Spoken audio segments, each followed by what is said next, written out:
When you make more of your home with Valspar, you want to keep doing more. Like maybe you want to make your powder room more colorful, or make your basement more waterproof, or make your exterior more Mother Nature proof, or make your driveway more protected, or make your deck look more barbecue worthy, or make your curb appeal more curb appealing. Whatever project is next on your list, Valspar makes all the products and tools to help you make more of it. Valspar, made for more. Available at Lowe's. The gorgeous Manitoba Becky is here. They call her the Wheat Queen in Brandon. And lovely LaDonna Blackwood, good to see you. And let's move on here. And who do we got? Mark Rademacher, how are you? Digger Dog, thanks for coming on in as we are running out of time. Hi, Bobbert, how are you? And who else we have here? Eric the Purple Hobbit, how are you? Scott Jensen with a soft J. He prefers a soft J. Jensen. Going back to his European roots there. We got 30 seconds. Can we get this done? Grandmaster, a.k.a. Gong Show, nice to see you. The gorgeous Dirt Road, good to have you here. Ruger Ridge, nice to see you. And who else are we missing here? I think we may be caught up. We just may be caught up. Super Chat is open. Thank you to Thomas Fessler tonight for kicking that off. We really do appreciate it. And we're going to rock it out here, people. Let's do this thing. Horns up. Let's rock.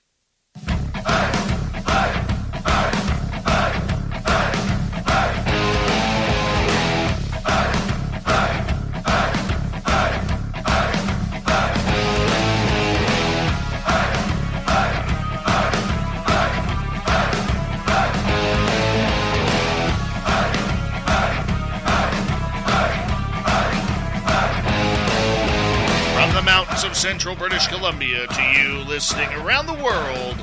This, my friends, is Spaced Out Radio. I am your host, Dave Scott, sitting in the captain's chair of SOR headquarters.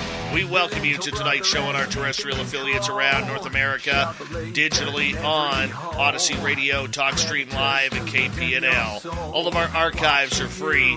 Join us at youtube.com/Spaced Out Radio. Do old Davey the favor, hit that subscribe button. You can follow us on Twitter at Spaced Out Radio, Instagram at Spaced Out Radio Show, and on TikTok at Spaced Out Radio. Our website is spacedoutradio.com. We have a plethora of features for you, including Rockin' Out to Bumblefoot, reading Shirky Poo's Newswire. Check out our swag as well. Tonight's show is brought to you by Chive Charities. Help make the world 10% happier by visiting Chive Charities today. You can find them on our website. We have a great show planned for you tonight. Originally, we were going to have Geraldine Orozco from Bay Area Meditation for the Spiritual You. However, Geraldine came down sick right before showtime. She apologizes that she cannot be here, but she will be back next month, and she will be going at it hard as she normally does on this show, opening us up to our Zen, our Chi, and all the woo that we can handle. So tonight, because the show must go on, I'm scrambling to find a guest. And who knocks at my door but none other than the host of World Bigfoot Radio, Super Duke Sullivan. Now, Duke has almost 20,000 subscribers on his YouTube channel. He is a major voice in the world of Sasquatch in the community, and he is somebody who really preaches some honest information about this creature, honest investigation, and really honest talk about it. He's not somebody who pulls punches. He's not somebody who will say, oh, this is flesh and blood, but he won't say it's supernatural as well. Why? Because in the end, he knows, and we all know, we know this creature has some really, really cool capabilities that, as humans, we're just not sure of. We can only speculate. Let's bring him on in, and in the background on our YouTube side, you're going to see Dirty Filth with his great art coming on once again as he draws another great photo for us. Super Duke from World Bigfoot Radio, thank you so much, man, for coming on in and jumping into the saddle here on very, very short notice. We appreciate you joining us for the show. Always a blast to be on here, and I was going to be on here later on tonight and do some report anyway, but what the heck, I might as well just spend the whole show with Dave. I didn't even have time to put my buddy to sleep here. He's still with me. Oh, yes. Sushi, the Yes. Sushi the bearded dragon here. You want to say hi? There you go, bud. Love him. Love him. He's like, "What? I'm on screen right now, huh?" He's like, "What the heck is this?" And I'll put him back on my shoulder, and he'll just fall asleep because that's pretty much where he was at already. Well, you know as well as I do, Duke, and when we do with live radio, sometimes this happens with guests, but the show must always go on. You know, we have an audience, we have radio stations that want a show, and we got to make sure that we're there for them. So I appreciate you understanding that and coming on in. And how you been doing? What's new in the Sasquatch world? Oh, there's lots of stuff going on. First of all, let me say hi to everybody in chat, and especially to Nicole. Yeah, I know that's like one of my nightmares. I actually used to do radio shows and stuff, and fortunately, we were just music DJs, and occasionally we do little comedy breaks and stuff, so we didn't have to rely on guests being there. And that is every host's worst nightmare. You find out at the last minute you don't have a guest, and then you have to scramble because the show must go on. You got to have somebody on. There is something to talk about, hopefully. So, yeah, that's why I only do one show a week, and it's pre-recorded. So if they get sick or something, I can get somebody else. I'll deal with it. Well, you know what the funny part about it is? This rarely happens to us. Rarely. You know, usually, sometimes you get a guest that will be just like, hey, you just don't hear from me. At least you have like an hour or two to prepare, and it's like, okay, that's plenty of time. It doesn't seem like a lot, but it is actually plenty of time to shift gears. And, this time, though, she had just woken up to my phone ringing. And she didn't pick up. She started texting me. She's like, oh, my God, I just woke up. I have been puking for the last 3.5 hours. I don't know what I ate. And Geraldine is extremely loyal to this show. Extremely loyal. So if she is sick, damn it, she gets that benefit of the doubt. That's for sure. She totally does. And I always look forward to her show every month. And, for the benefit of the folks that listen exclusively on radio and have not been on the YouTube channel, and you should check it out, you get to watch everything in the studio. Geraldine is very, very easy on the eyes. She is very easy to watch. She is a very pretty lady. So additional to her being interesting and scintillating guest and speaker, she's real easy to look at. So you guys come on over and check out the YouTube channel here at some point. Wow. I didn't expect that for you. A little crush there, Duke? Let's be honest. Yeah, just trying to drive some traffic to your YouTube, Dave. I'm not lying either. She's cute. I think you have a crush. I really do. I think you just have No, my heart belongs to Nicole. Oh, yes. Because she has the brightest smile on the internet, on YouTube or any streaming platform. Yeah, but you know the thing about Nicole? I've seen that smile up close and personal, and so is Dirty Filth. And that smile is 10 times better in person. Yep. I will say that. Nicole has a gorgeous smile. Yeah, she rocks it. She rocks it. I'm glad she's on Team SOR. That is very sure. Duke, for people who may not be familiar with your work, tell us a little bit about World Bigfoot Radio and how you got started with this. Well, basically got started in 1972 when I had my first sighting, and then tried to ignore the whole thing until 5 years later when I had my second sighting, 1977. Then it became apparent that it wasn't that easy to ignore this phenomena, especially where I was living. So it behooved me to do additional research and find out what the heck it was that I was seeing and running into that apparently I couldn't even avoid by staying at home. Second encounter, I actually saw him right in the yard at the house. So the staying out of the woods thing didn't work.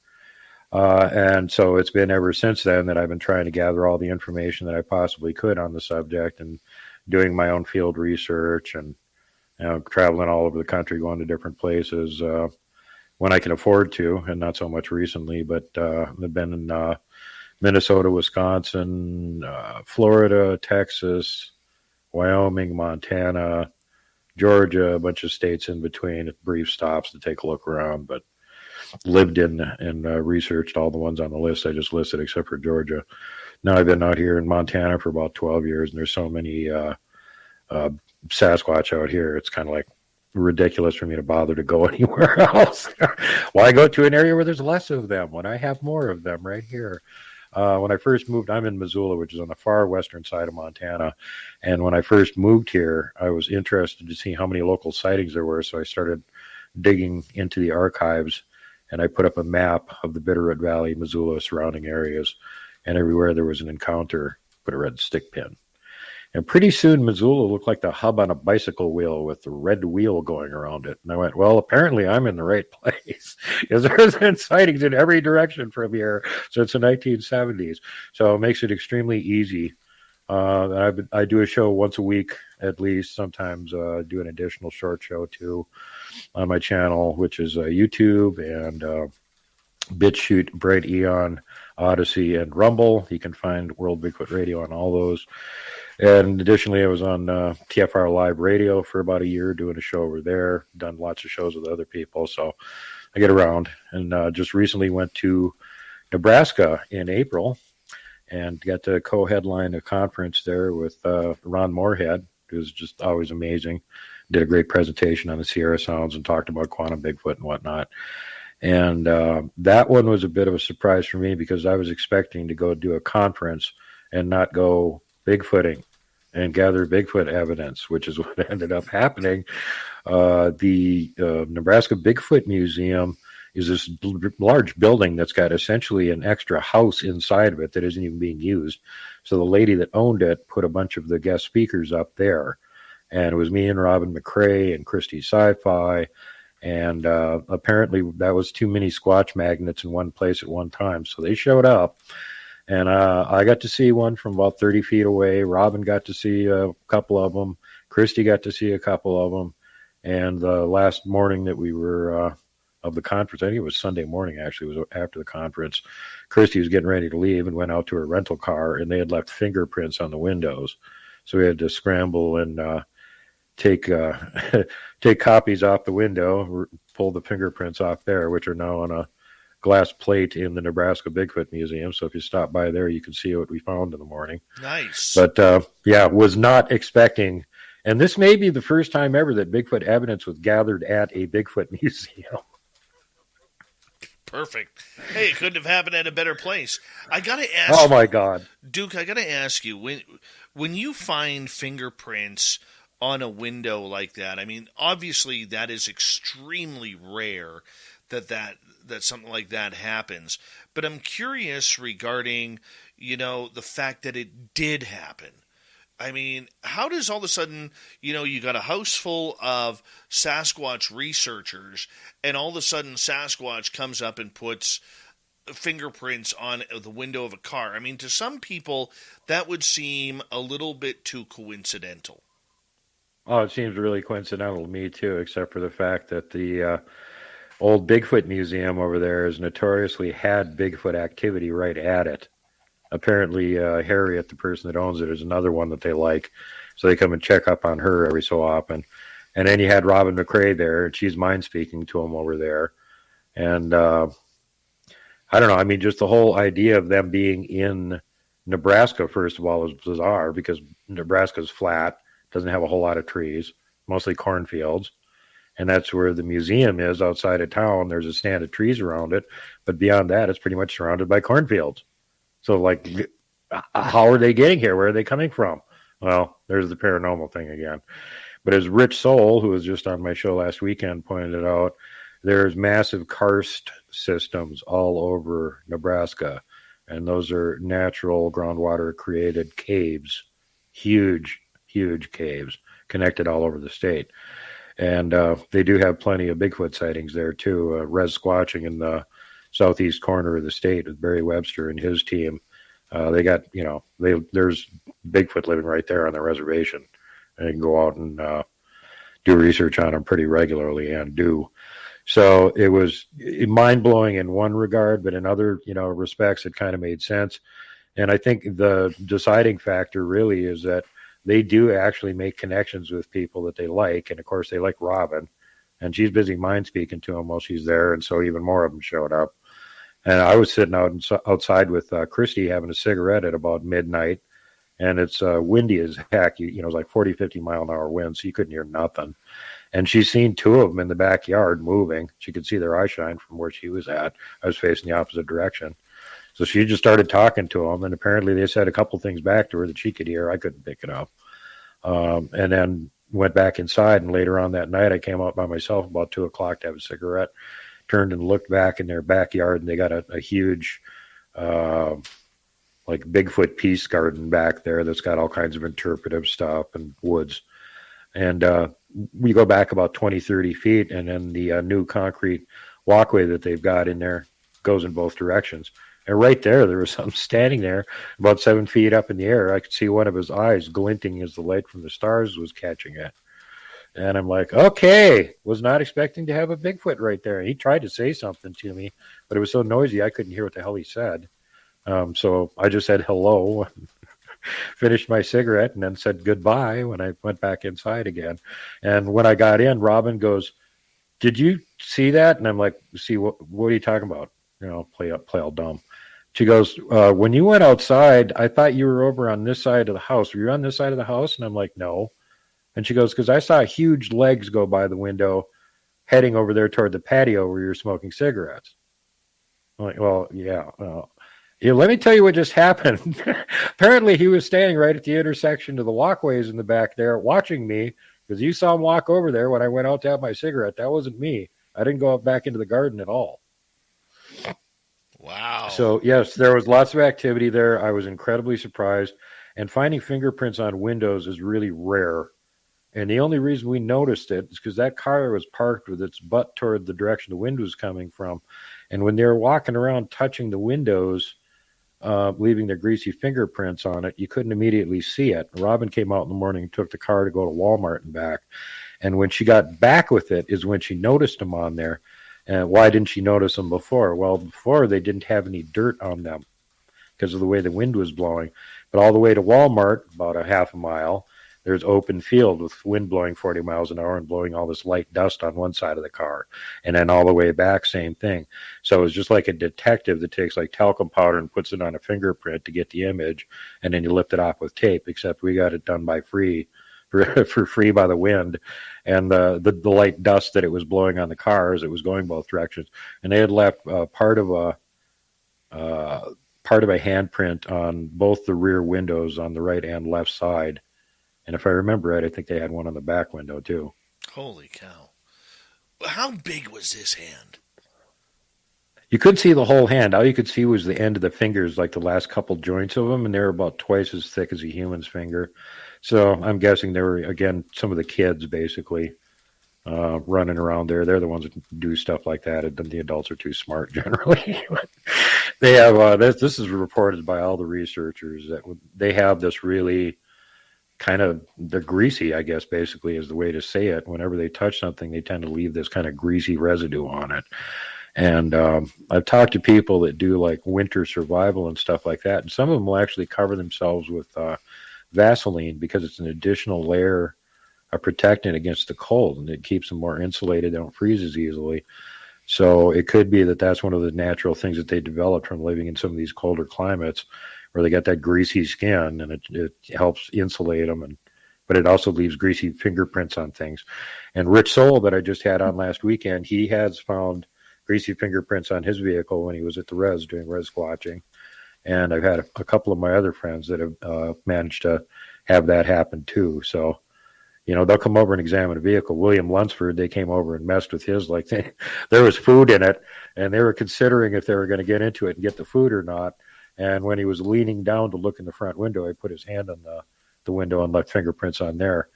So this kind of stuff does happen, but it's really rare. And I was not at all expecting there was going to be activity at a Bigfoot museum in freaking Nebraska. Oh man, you know what? When you and Robin were mentioning that story to me, I got to tell you, I was hit with pure jealousy. Pure jealousy. I mean, there is something eerie when you are being tracked or watched by a Bigfoot. I've only had it happen once, and this was on the farm where I saw the pixelation and the two creatures back in 2013. And there were times when my buddy would be working nights, and because the farm was way out in the middle of nowhere, if something strange happened, he would call me up and say, "Hey, my lady has some problems going up on the farm. Can you go check it out?" Well, they had this small little 2-bedroom cabin type house on 10 acres. So you can imagine this small 2-bedroom house right in the front of this 10 acres, right? And all of a sudden, it's about 1 o'clock in the morning. I'm sleeping, and my phone rings, and it's her. And she's like, "I'm hearing grunting and huffing around the house, and there's been knocking on the walls outside. I'm really scared. Can you race over here?" Sure. So I hop in my vehicle, and like, it's all windy road the whole way there, man. But I'm still doing like 50 over the speed limit to try and get there. I literally, right off their driveway, right onto their grass, high beams, like through the trees, can't see anything. She's like, "You were about 4 minutes late. It was like it knew you were coming." And I'm like, okay. So I stayed there for a little bit to calm her down and make sure the kids didn't wake up and all this kind of stuff. And they had these little ponds on the outside. And dude, we were all of a sudden, standing on their patio, kind of walking around, because they had this big open lawn area before you got to the trees, and we were hearing what sounded like somebody taking a 2x4 to these ponds. Now, we're up on top of a mountain, dude. There is no beavers, okay? There is nothing around. It's just, it literally sounded like something, when you take a big stick and it goes whap, that really high-pitched sound when you slap the water. And this was going on, man, and we were like, "You got to be kidding me right now. You got to be kidding me." And this happened a couple of times, man. But it's trippy when you are get that feeling like they're watching you, Duke. Minwax knows that when your client wants something specific, you want to give it to them. So stop by Lowe's and get some Minwax. Limitless premium colors? Minwax has them. Professional results? Guaranteed. So you can give clients beautiful wood floors, cabinets, trim. I could keep going, but I'm out of time. Keep on finishing with Minwax, America's #1 selling brand of interior stains and clears. Available at Lowe's. Click the banner to learn more. Blue Diamond honey roasted almonds are my love language. Sweet, salty, irresistible. But the crunchy and tangy salt and vinegar also give me the feels. The choice is hard with flavors so good. Blue Diamond almonds. Super flavor, all on a superfood. It's freaky, as we got about 2.5 minutes left. Yeah, it's a constant. No, what gets to be scary is after you've been doing it for a long time and you've got them, hanging out very close to you, and they basically trust you. And then here's the part that all the researchers forget. Well, you're researching them, they're researching you. And if they decide they like you, they'll keep an eye on you all the time, whether you like it or not. And practically every time you walk in the woods, it's even remotely conceivable that they could be there, they'll be there. Well, I think too, Duke, do they not like patterns? Oh, absolutely. That's one thing that they thrive on is boring regularity. And that's one of the things you should always strive for if you've got a research area and you're habituating to presence, is try and do things the same as much as possible. Show up at the same time of day, be playing the same music on your vehicle, wear similar or same clothes, have the same tent. Boring monotony and regularity, they thrive on that. It's when you start mixing things up and making it confusing and too much to pay attention to, they just go, "No, I'm out. What's going on here? There's 3 new people I don't recognize. They're all making weird noise. We're playing music." That's something we rarely do. And the other thing that's strange is the only times we've gotten reactions from them from playing music is when it's like either really silly songs or, I don't know, like ancient sounding music, like one of the dwarf songs from the Lord of the Rings. They love that one for some reason. And then there's a couple other songs that we play that they seem to like that we get response from. But other than that, we hardly even ever play any music up there or anything. We're just boring, sit by the campfire, tell stories, make jokes. See, we were doing that on Saturday night. As we got about 30 seconds left, we were doing that Saturday night. And, it wasn't until about 5 minutes, dude, before we kicked over our fire and put it out that we actually started getting action. And when I say action, it wasn't much. We heard a couple of, my buddy Mike heard a couple of deep breaths.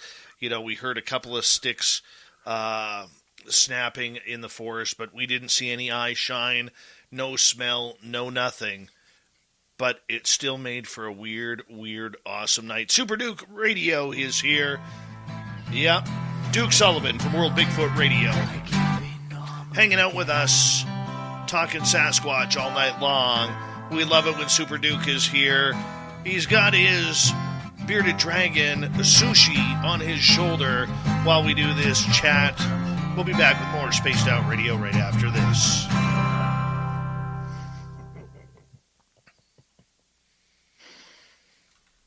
The mighty sushi, my guard dragon.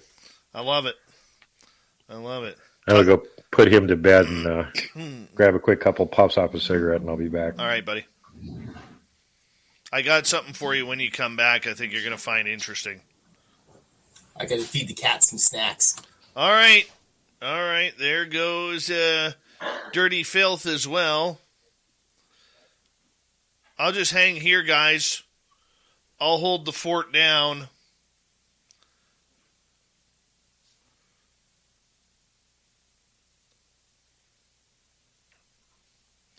It's actually kind of cool. I can use that.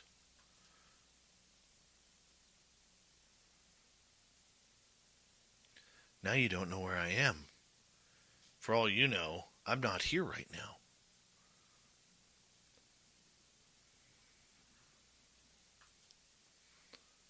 Do-do-do. Do-do-do. Do-do-do. Do-do. Do-do-do. Do-do-do. Do-do-do.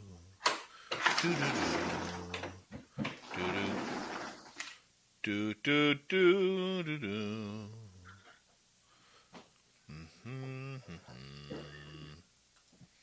Do-do-do-do-do. I don't even know what I'm humming.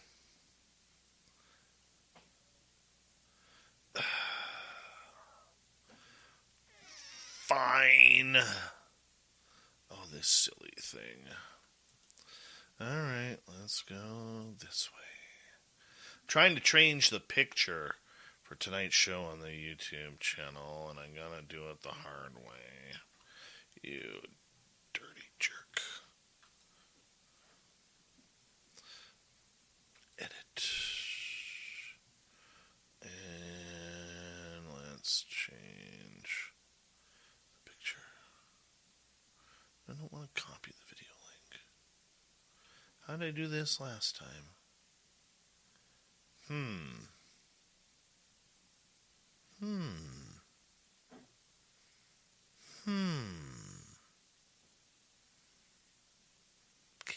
Can't. Alright, that's not gonna work. We'll save it for later. To heck with it.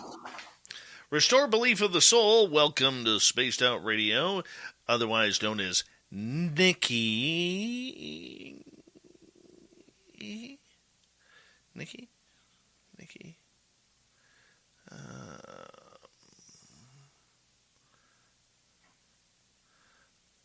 By the way, Taco Bell announcing that because of the popularity that they underestimated of the Mexican pizza, they are sold out. They are getting more ingredients and will never be removing it from their menu again. That was announced on Twitter. And if it's on Twitter, you got to believe it. Hi, lovely Lara. Dave, take out your pan flute and deliver us a ditty. No, but my son literally kicked ass tonight at his guitar lesson, playing Sad But True by Metallica. Oh God! If I wish I would have recorded it. I had my dad watching on FaceTime. I wish I would have recorded it.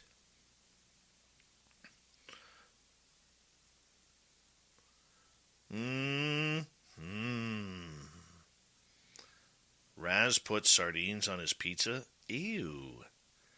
Ew.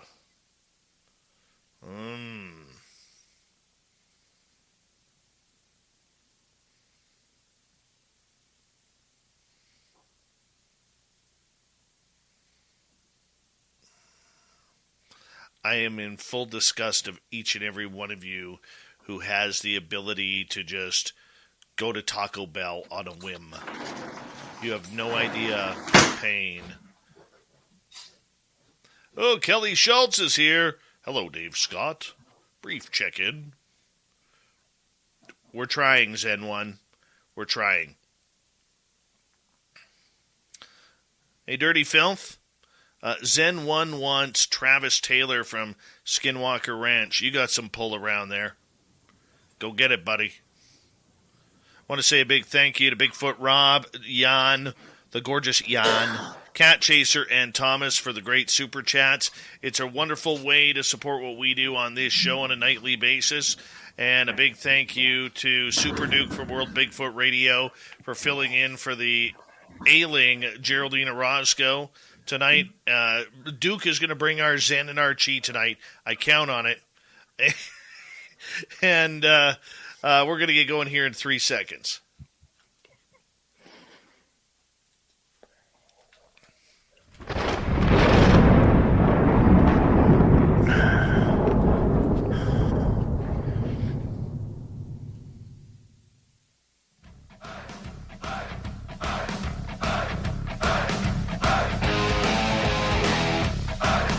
Second half hour of Spaced Out Radio is now underway. Good to have you with us. My name is Dave Scott. Very much appreciate you tuning us on in. Want to remind you that if you missed portions of this show or others, check out our free archives at youtube.com/Spaced Out Radio. Do old Davey the favor, hit that subscribe button. Our website is spacedoutradio.com. We have a plethora of features for you. Rock out to Bumblefoot, read Shirky Poo's Newswire, check out our swag as well. Follow us on Twitter at Spaced Out Radio, Instagram at Spaced Out Radio Show, and on TikTok at Spaced Out Radio. We continue on tonight.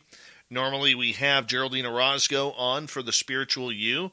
However, she is ailing tonight, so we shifted on the fly. Bringing in Super Duke from World Bigfoot Radio, coming on in and talking all things Sasquatch. Tonight you could go to his channel on YouTube, BitChute, and many other video streaming services where he is live, and he's one of the most popular dudes doing it today. Super Duke, welcome back. Always a blast to be here with you, Dave. Hey, everybody in chat. Hey, everybody listening out in terrestrial listener land. And to all of you in extraterrestrial listener land. And you other guys that shouldn't even be paying attention. Hey. Very true. Very true. Hey, Duke, do you remember that story a couple years ago of that little 3-year-old in North Carolina who went missing in the middle of January and was gone for 2 days and said a big teddy bear was taking care of him while he was gone?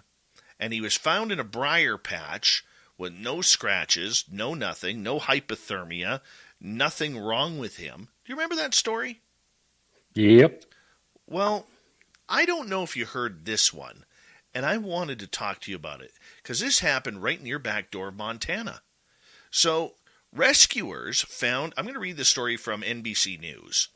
Rescuers found a hungry, thirsty, and cold little boy Sunday after he had gone missing 2 days earlier near his home in Montana.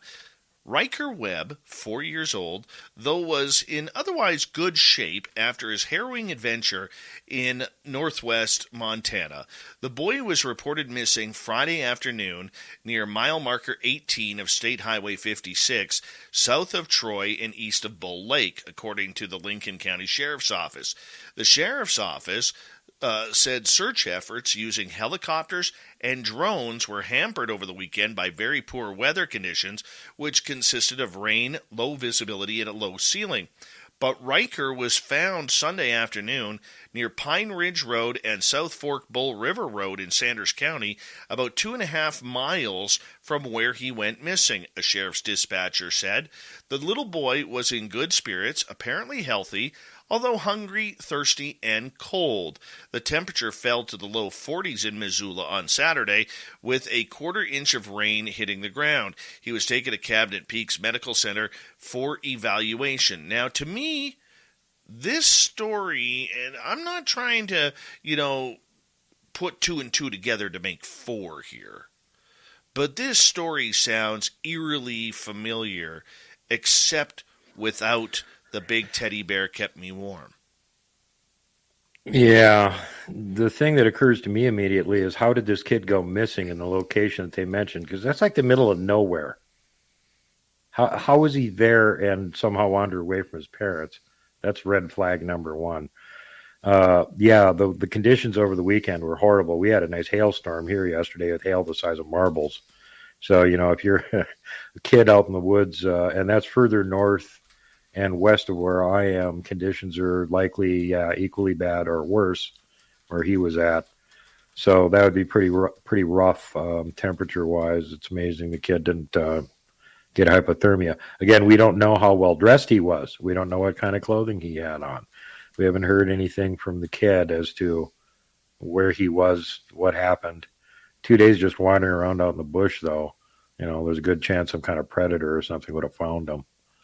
As far as the little kid with the magic bear report from over there on the East Coast, that was hilariously ludicrous that they were saying that it was a bear that protected him, because, a bear wakes up in the middle of the winter. They're only awake for 2 reasons. One is to go defecate, and the other one is because they're hungry and they want to eat something. They're not going to take a kid in as anything other than a snack. And the second thing is they already searched that area where they found the kid in the briar patch, as you put it, several times. He wasn't there. When the big teddy bear brought him back, it put him in that briar patch right near where the humans were for 2 reasons. One, it's right near where the humans are. And secondly, predators won't go into the briar patch in order to get the kid. They know that. So that's why they put him there. So that was a Bigfoot, no doubt in my mind. Plus, if you want to also add an additional factor, there hadn't been a black bear sighted in that county in over 30 years. Because there's no bears there. So there was no magic bear taking care of that kid. That was just ridiculous and ludicrous on the face of it. But as far as this report here in Montana, there's been several reports of, kids going missing and then being found again a couple days later. And none of the information on any of the other details ever gets leaked out, which is curious in and of itself. And now I know of a report from the other side of the mountain from me from about a month ago where one neighbor had 2 dogs got killed. One of them was stuck on a tree branch. And the other, about 2 miles away from there, this 8-year-old kid left at home by himself, just disappeared. And they don't know where he went. And I don't know if they found him or not, but they didn't seem to have any idea where he went to. There wasn't anybody else there. He was just there by himself until one of the adults got back again, presumably in an hour or so. And when they got back, he just wasn't there. This story, though, of this little boy, in looking at his photo, his socks were a little bit torn on the toes. It looked like he was wearing a fleece one-piece pajama set with his red coat on. His eyes were very bright. He was, obviously cold and a little shaken up. But, it's nothing for a young kid over 48 hours to go 2.4 miles. And we hear reports of 2 toddlers, 2 to 4 years old, being found wandering like 15, 16 miles away, and their shoes were found back near base camp. We've heard those stories, but 2.4 miles really isn't that far for a child to wander over 2 days. But it does make you wonder, where did the child sleep? How did it stay warm? How did the boy stay warm at night? Children, when they miss their mommy and daddy, that's a lot of tears, a lot of crying, a lot of screaming. How did that not attract any predators? You have grizzly bears there. You have black bears. You have mountain lions. You have wolves and coyotes that are not very friendly to smaller human species.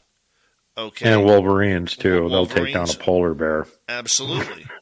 Absolutely. So I'm curious, Duke. I mean, I don't know. I'm not trying to make a mountain out of a molehill here and say this was Sasquatch protecting this boy, okay? But to me, there's just something very, very unique, especially when you blend it with that story in North Carolina. Yep. Again, how old was this kid, Dave? 4. 4 years old, about the same age again. Yeah, they're not very able to fend for themselves or make rational, good adult decisions at 4, generally, unless the kid was a super genius. The other thing that occurs to me is even if you've got him in nice insulated clothing, which would keep him warm in the temperatures he was experiencing outside, it was precipitating. Like, there was a lot of rain coming down and cold. So hypothermia. Yeah, I mean, unless the kid had rain-resistant everything, he should have been soaked to the bone and freezing, especially by the second day. So it is peculiar indeed. So I don't know. I mean, I'm showing a picture on YouTube for our radio audience of the little boy. As you can see, he doesn't have his shoes on. They've obviously been pulled off by rescuers, and this picture is taken in the back of an ambulance where the little boy seems so happy, a little unsure of what's going on, but pretty happy to be back around people. And, they got him all hooked up to monitors and everything. He's wearing a one-piece fleece, looks like pajamas that are not ripped. He's got a big red, it looks a little bit thicker than a hoodie, but it's almost hoodie style, zip up. And, I mean, there's another thing, Duke. This kid wearing a red hoodie in the middle of the forest, that's like the Kmart blue light special for wild animals, man. Well, for animals that can see red. More importantly, for anybody that's running a drone or looking for the kid, he's got red on. I mean, what more beneficial color could you possibly ask for him to be wearing to make it easy for him to be found? There's no red in the woods this time of the year. It's been raining so much, it's all Kelly green over here. There's no red. You see anything that's red, it's the kid. Well, yeah, okay, they're probably having problems with their drones because of all the rain and everything. But I mean, did they have people on foot looking for him? Because it wouldn't seem like it would have been that difficult. But here's the other thing, Duke. He was found 2.4 miles away. That's not a lot of territory for a group of searchers. Because usually, it's one thing when an adult goes missing, but when a child goes missing, Duke, everybody and their dog shows up for a child. We got to find that child. So if you think, let's say at minimum 40 people to maybe 100, 200 people, 2.4 miles is nothing. And they're going to be going in all directions in a 360 circle looking for this boy. You can definitely go over 2.4 miles in one day in your search. Yep. The other thing I should point out is that here in Montana, we are the animal attack capital of the continent. People get attacked by predatory animals here more than they even do in Alaska. And consequently, we have great search and rescue teams. We have the best. And somehow they're having problems finding this little guy with a red jacket. Does not compute. This little boy is probably going to take the safest route. He's not going to be climbing over big rocks. He's not going to be climbing over trees. Okay, he's lost. He's scared. He's going to be maintaining some sort of path. Okay, that's just human nature. Something about this is just bugging me. And smells wrong. Yeah, the other mention is, where's the dogs? Where's the tracking dogs? Did they mention dogs? No, the story did not mention any dogs. This story. Whether it's a girls' night out or a night in with sprinkles, the refreshing taste of Kim Crawford makes any moment amazing. Available in Sauvignon Blanc and Rosé. Buy Kim Crawford at orderkimcrawford.com. Make it amazing. Please enjoy our wines responsibly. 2022 Constellation Imports, Rutherford, California, USA. Blue Diamond Honey Roasted Almonds are my love language. Sweet, salty, irresistible. But the crunchy and tangy salt and vinegar also give me the feels. The choice is hard with flavors so good. Blue Diamond Almonds. Super flavor, all on a superfood. That has come out is actually very vague about it. I'm gonna try and find another. Because that's the usual, typical thing here. As soon as somebody goes missing, they bring in the dogs and track them. Because the dog can follow their scent trail. And even in wet conditions where it's raining off and on, with a kid being there that recently, they should have been able to find a scent trail. The only time tracking dogs won't follow a scent trail is when they smell something else there that will eat them, like Bigfoot. They won't track Bigfoot. They lay down and look at their owner like, "Are you nuts? Forget it. I'm not going there." Well, this is a local channel here, local 12 channel from Lincoln County, and I'm just going through this. They said he was playing with the family dog in the. Okay, here we go, Duke. He was playing with the family dog in the yard outside the home when he disappeared. Dozens of people turned out. So look, remember I said at minimum 40 people? Well, Yep. Looking at this picture, there's about 60 adults and people looking for him, okay, including Montana Air National Guard. So let's read this different story here. This one's out of Montana. A 4-year-old boy missing in a remote area of Montana for 2 days was found alive and well. Police said Riker Webb was seen last Friday. He was playing with the family dog in the yard outside the home when he disappeared. Dozens of people helped in the search around the Bull Lake area. Searchers used ATVs, drones, dog teams, and a boat to look for him on Friday. On Saturday, Montana National Air National Guard helicopters joined the effort to find him. Rough weather conditions, including rain and low visibility, hampered that search. Temperatures dipped into the low 40s in the area, according to the Sheriff's Office. The Lincoln County Sheriff's Office said Riker was found on Sunday about 2.4 miles from where he went missing. Authorities say he was in good spirits, but hungry, thirsty, and cold. The boy was taken to hospital to get checked out, but was expected to be okay. So let's look at this for a second. There's a little bit new information here. We have dogs and dog teams. We have the minimum of 40 people, probably closer to 60 in that photo, if we counted, looking for this kid. 2.4 miles, Duke, and taken out of his yard while playing with the dog. Much the same of what happened to that boy in North Carolina who was playing, running around with his sibling and the dog when he went missing and then found 2 days later. Mm-hmm. Way too many coincidences here, Duke. Way too many coincidences. I totally agree. And the dog thing is very telling, too. Like I said, we've got some of the best dog search teams, and that's for live people and for cadaver dogs that find your corpse after something mangles you because you start smelling bad. They've got 2 different kinds of dog teams trained out here, multiples of them. And if they couldn't find a scent trail of that kid on the ground, tells me he wasn't on the ground. Someone picked him up and walked off with him. But why wouldn't the family dog, okay, like, and this is such a naive question because everybody's dogs are different. I mean, I have one dog where you could throw a treat at him and he literally looks at you while it bounces off his face, okay, whereas my other dog, he catches everything. Dogs have their own personality, and maybe it was just a happy-go-lucky, laissez-faire type dog. But you would think that if the boy just went missing, there had to be a story about that dog. Yeah, I'd like to know what kind of condition they found the dog in. They don't mention that.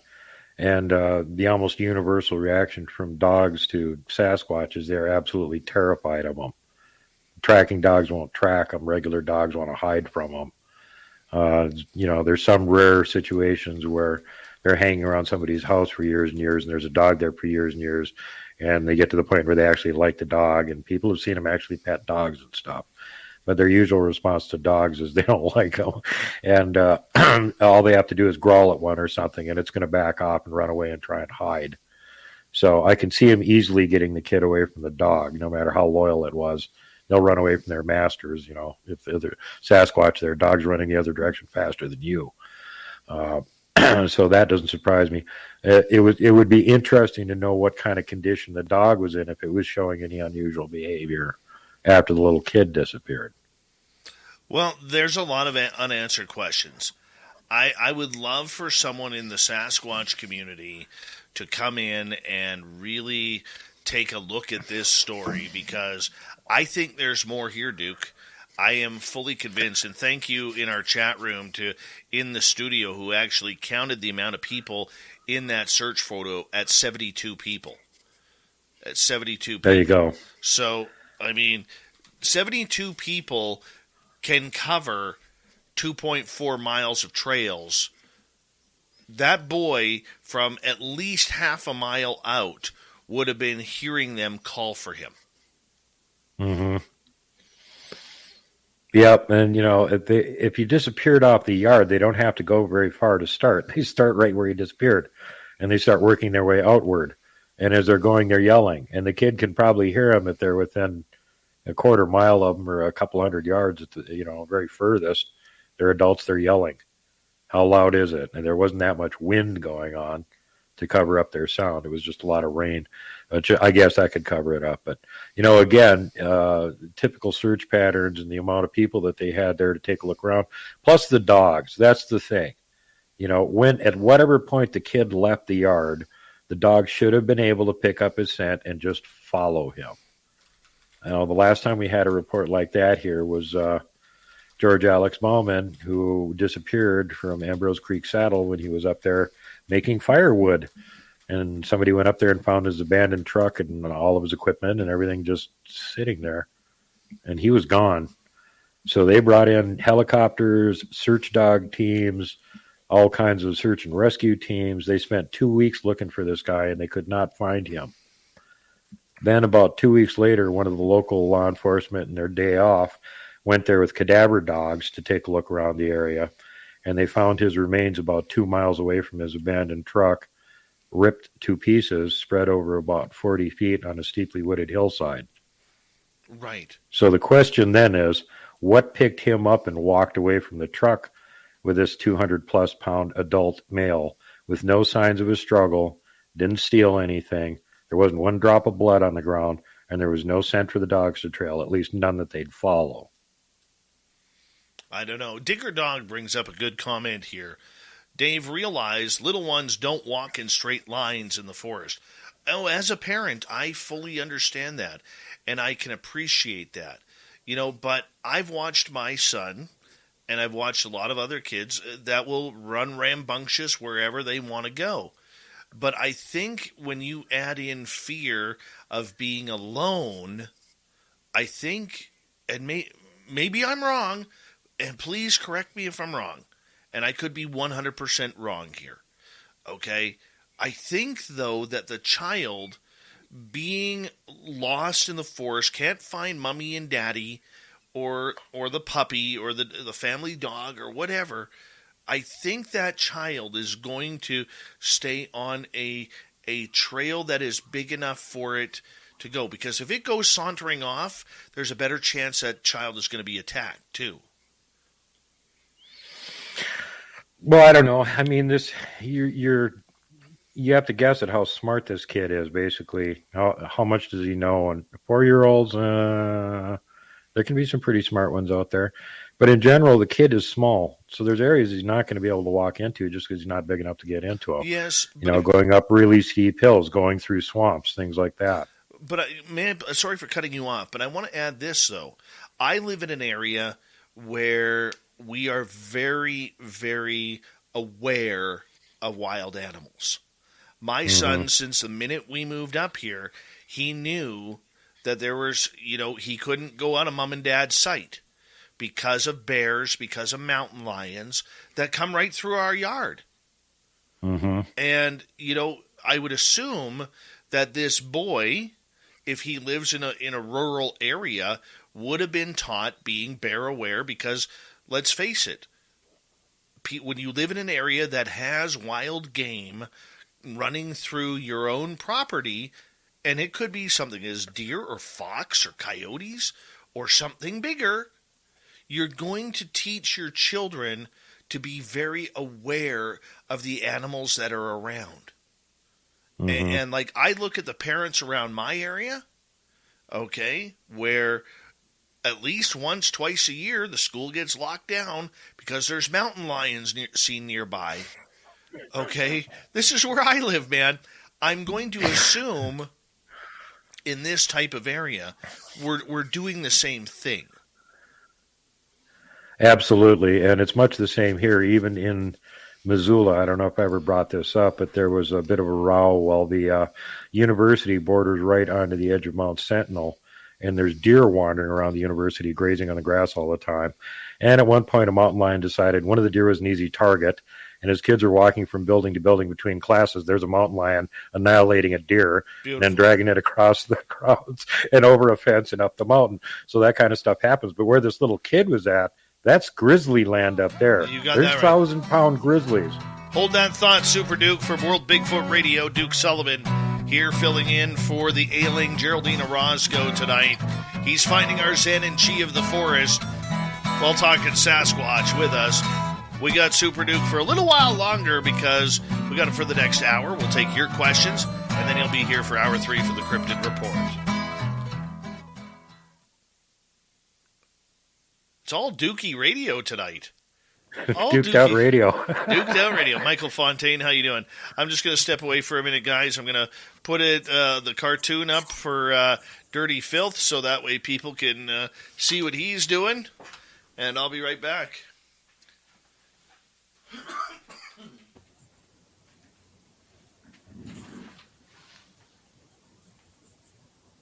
Are you there, Super Duke? Left him abandoned once again.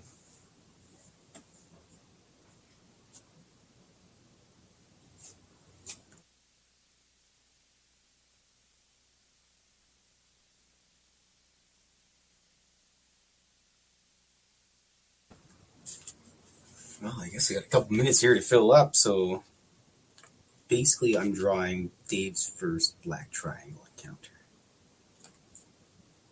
With as much artist, it's a vicious dog man inside, with as much artist interpretation as possible. So Dave and Carl see the black triangle, and that's the drawing. So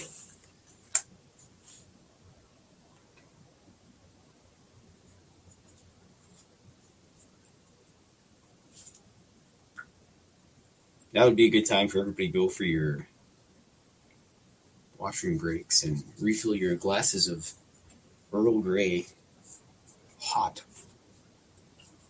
Just like Captain Picard likes.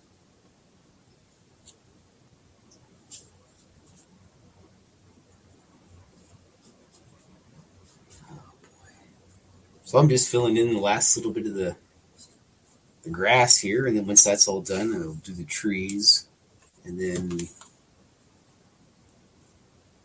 a little bit of the mountaintops need some color in them as well, so we'll give them some color.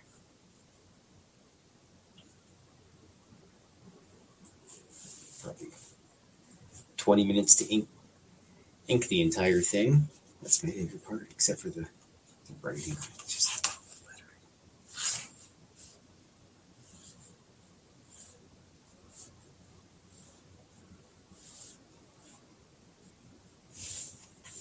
I can't actually see the chat room, by the way, because my computer's on the other side, so too bad for you guys. Sweating bullets waiting for Dave to show back up here and take over this stuff. But nonetheless, I think I should try to plug Space Out Radio best if you can. Go to Space Out Radio or all the other places where you usually know where it all is, and make sure that make sure you donate to your local shelter.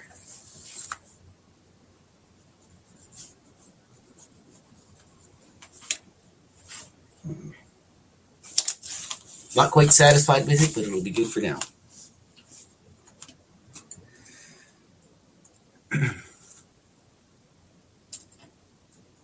Normally I got some music playing, but I don't hear anything except for, well, nothing.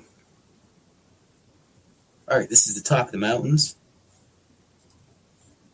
The mountains aren't actually gray because everything else is a dark color. That's what I got to go with. But Dave's going to come back and he's not even going to put himself in the chat. Just watch me squirt him for a bit.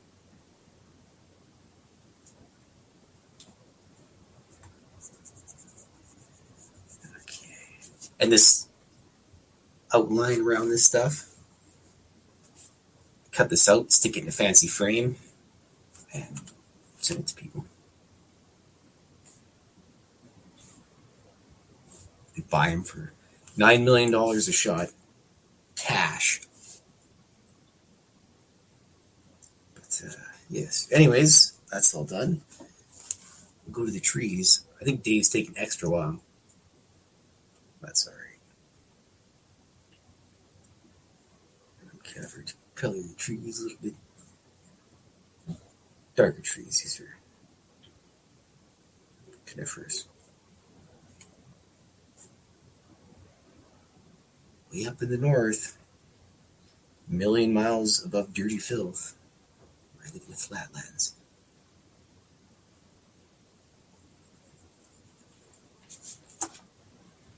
It's where all the dinosaurs died.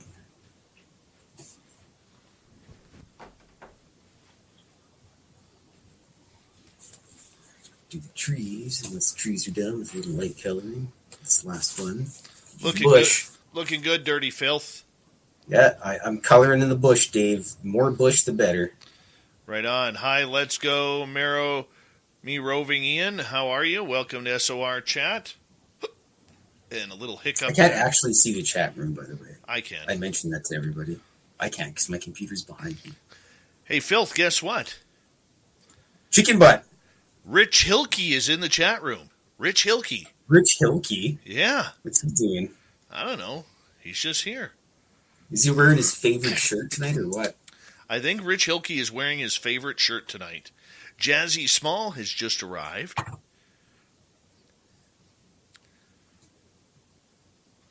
All right. Looking good. I think people are really loving the art there, Filth. Yeah, it's fun. I enjoy doing it, so good. Everybody's happy. How about that?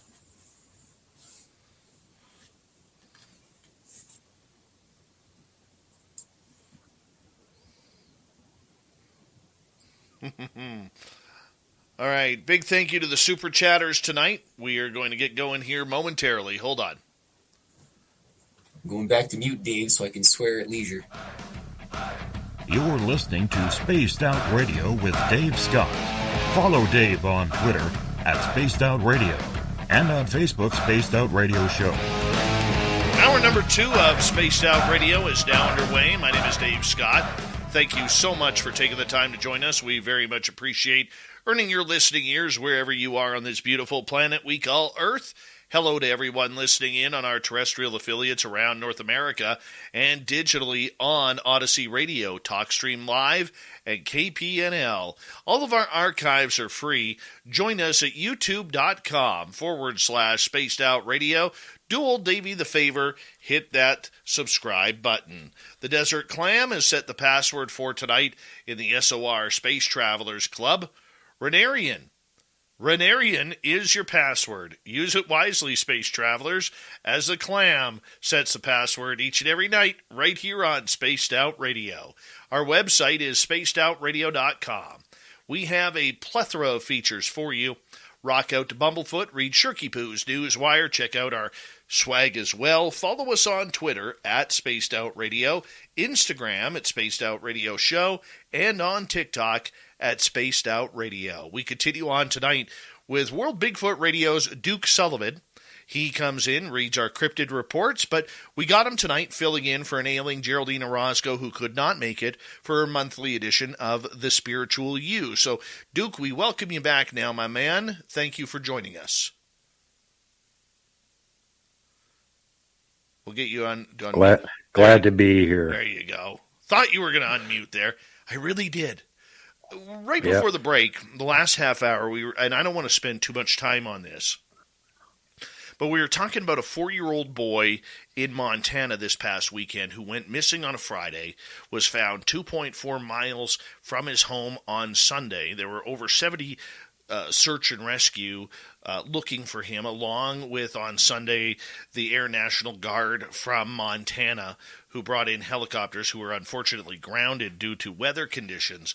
But the fact is, on the Friday and Saturday, Duke, they were able to get up drones. This young boy was wearing a one-piece set of pajamas, socks with, that were a little worn out, and a bright red jacket. And it just so is reminiscent to that North Carolina story a couple years ago where that 3-year-old boy went missing for 2 days, was playing out in his yard, just like this young boy was with his dog, and then poof, vanishes. And that little boy in North Carolina, as a refresher to our listeners just coming on in, said that a big black teddy bear had taken care of him for 2 days before he was found. And we fast forward to this one. There is no mention if this boy was alone or if there was something cryptid that was taking care of him. But what we do know is he wasn't injured. He wasn't hurt. He had no scratches on him. He had, he was a little hungry, a little thirsty, a little cold. But that is all very, very easy to fix. But on nights like you were saying, where the weather in that area was very, it was very damp, it was very moist, that's going to get into the boy's clothing. I mean, Duke, things just aren't adding up for me, man. Things aren't adding up. What do you think, in your professional opinion, in knowing the Blue Diamond Honey Roasted Almonds are my love language. Sweet, salty, irresistible. But the crunchy and tangy salt and vinegar also give me the feels. The choice is hard with flavors so good. Blue Diamond Almonds. Super flavor, all on a superfood. Thank a teacher. Amaze a neighbor. Surprise your bestie. Just say happy any day. Share the love with Choice Multi-Store gift cards. Available now at giftcards.com. World the way you do. What do you think happened? Well, I think there's a chance that he got picked up by a curious Sasquatch and played with for a couple days and then let go again. This kind of stuff does happen, but generally it's because there's no adult supervision. And that makes sense with the story, too. The kid was out by himself playing with a dog. And Robin's done reads where she's actually mind spoke with the Sasquatch that were involved in this. And in one case, he was explaining to her, hey, I was out in the woods as usual, and here's this little kid walking around. No adults, no pets, no nothing. If I leave him wander around, something will eat him. So I took him with me until we could figure out where he belonged, which took apparently 2 or 3 days, and they figured out which house he had been near, and they brought him over there and left him, and they did the same thing. They put him in a thicket, that had like needles, so predators won't go in it and grab him until the humans hear him and find him because he's nearby. So that's just part of their MO, apparently, and sometimes they try and keep the kid, and human children can't survive the kind of weather and conditions they can very well. So if they've got a cave they can keep them in or something, the kid's generally fine. They'll keep them dry and generally warm, and they'll feed them berries and stuff like that they can eat until they figure out what to do with them. And some of these cases, I think that something else actually grabbed the kids and they got intercepted, and the Sasquatch brought them back. So do you think then that there was, I don't want to use the word nefarious, but do you think that there was something a little bit more that maybe we're not being told to this? Well, it does seem on the face of it really suspicious, especially the part with the dogs not being able to find a trail. I mean, come on. Those of us that know better know better. That's like kind of ridiculous. Yeah, it was raining a little bit. He was right at his house. Parents have articles of clothing the kid have worn so the dogs can get a scent. Here, doggy, follow the scent. So what if it was raining a little bit? Fresh scent. Not buying it. What if this child walked into a portal? Well, there's another weird option. I mean, there's all kinds of weird options that potentially could have happened to him, and unless we can get him to give us some kind of an account, which is unlikely to be forthcoming, we may never know. I mean, look at the kid over there on the East Coast that had the magic bear protect him. It's been quite a while since then. We haven't heard anything out of him, have we? No, but that, I believe, is still an open case. Well, you know, at the point where they already recovered the child, they sort of have less interest at that, you know, and the longer ongoing it is with no resolution, the less interest they tend to have in it. Like, look, happy resolution. The kid was found, he's okay. So it's all academic as to what actually took him and whatnot. No, very true, very true. We're with World Bigfoot Radio's Duke Sullivan tonight, and we're talking about a 4-year-old boy who went missing over this past weekend in the state of Montana. Now, Duke, I only want to spend a couple more minutes on this, and then we will move on. And if there's any audience questions in our YouTube chat, we will take those questions as well. But for people who don't know the wilderness of Montana, Montana is much like where I am in British Columbia. There are a lot of animals around there, man, that don't like humans and don't like humans treading on their territory. Tell us how dangerous the forests of Montana can be. Well, as I mentioned previously, it's the animal attack capital of North America, even surpassing Alaska. We do have very large grizzlies here. There's been several of them that have been tagged that are over 1,000 pounds. We've got very huge mountain lions here, plentiful supply of them. And then smaller predators, you know, you can get mauled by a badger or ripped apart by a wolverine too. So there's those wonderful options. Oh, and wolves. So, yeah, it's dangerous in general. And then the terrain is unforgiving. The conditions tend to be unforgiving. My research area at 7,000 feet, even if you're up there in August, the temperature at night can drop down to 20 degrees. So, you know, if you're not prepared for that, bye-bye. You're freezing to death now. Yeah. So, you know, it's easy to get lost. It's a gigantic area. Western Montana, especially, it's all mountains and forests. There's not a whole lot of flat land in it except for the Flathead Valley. The rest of it's mostly mountains and forests and national parks and national forests and state parks and forests. And they all kind of mysteriously connect down the whole Rocky Mountain chain. My research area is right between two huge national forests. They actually like meet right at that spot in the middle of the mountain range. So a lot of the land here, people don't live on it. It's just gigantic open, you know, you could stand on top of a mountain and look 40, 50 miles away, and there's like one road in between you and what you're looking at. The rest of it's all mountains and forest. You know, if you have some kind of a problem, you're probably not going to make it back out again. In addition to all the predators and stuff, like I said, really rough terrain, lots of mountains, 52 mountain ranges, 24 million acres of forest. So, you know, it's a great place. If you want to go disappear, this and Alaska are the two best choices. You can go wander out in the middle of nowhere and disappear. Question coming from Marty in our chat room. Duke, why does Sasquatch not like dogs? Yeah, we've been wondering about that for a long time. And, you know, it seems to be that they can actually be friendly with them. The ones that they don't like seem to be the aggressive, loud, barking ones. And it's because they like to be stealthy and sneak up. And dogs have really great senses, including their smell. And, you know, when one of these guys is around, they catch a whiff of them, they tend to go completely nuts because they're terrified of them to start with.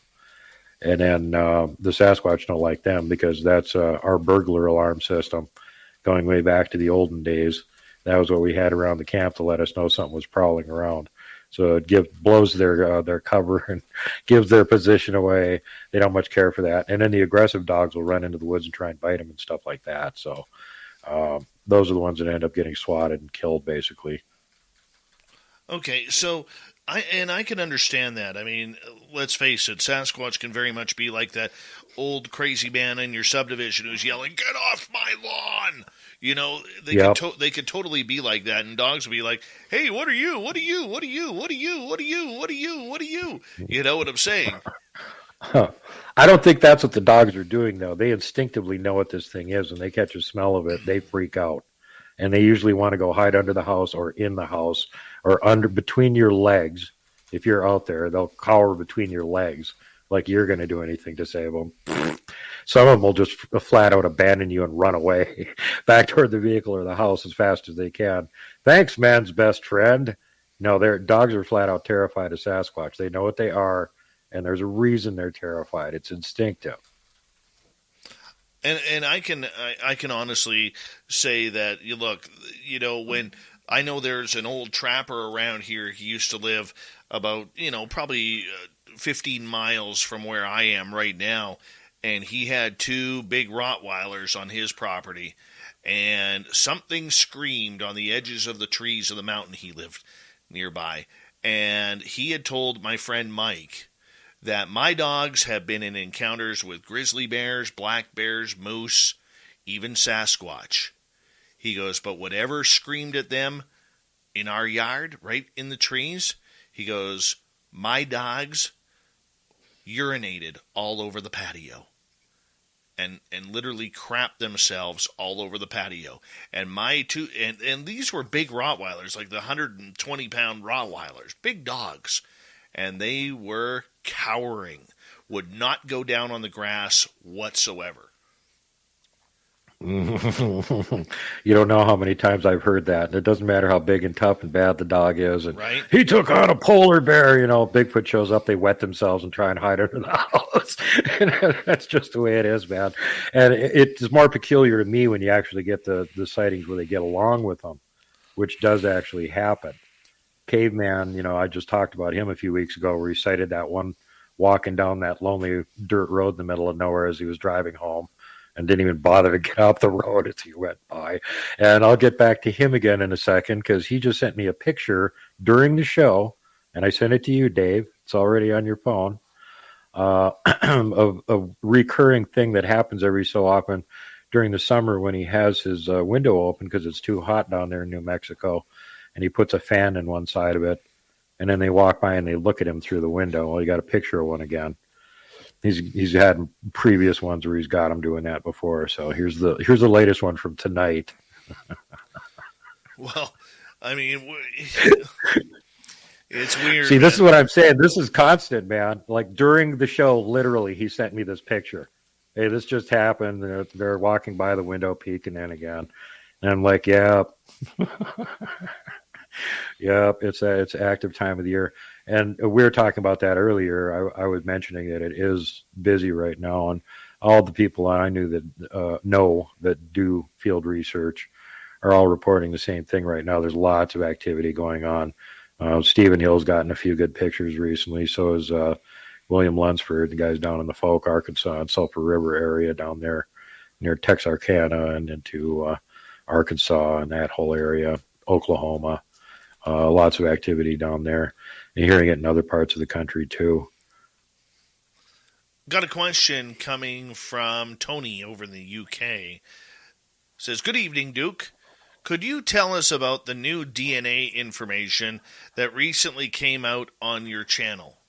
So if you could maybe break it down for our audience, what came out? Well, the incredibly short version of it is that there has been a presumed to be bloodline of possible Russian Bigfoot that inbred with humans over in, trying to think of which teeny province it is. It's in the Georgia area over in the former Soviet Union around the Black Sea. Anyway, her name was Zana, and she was captured and kept around as sort of a circus exhibit, passed around to different noblemen. And then she ended up living in this village, and she was very peculiar. She was about 6'6", covered with long reddish hair all over her.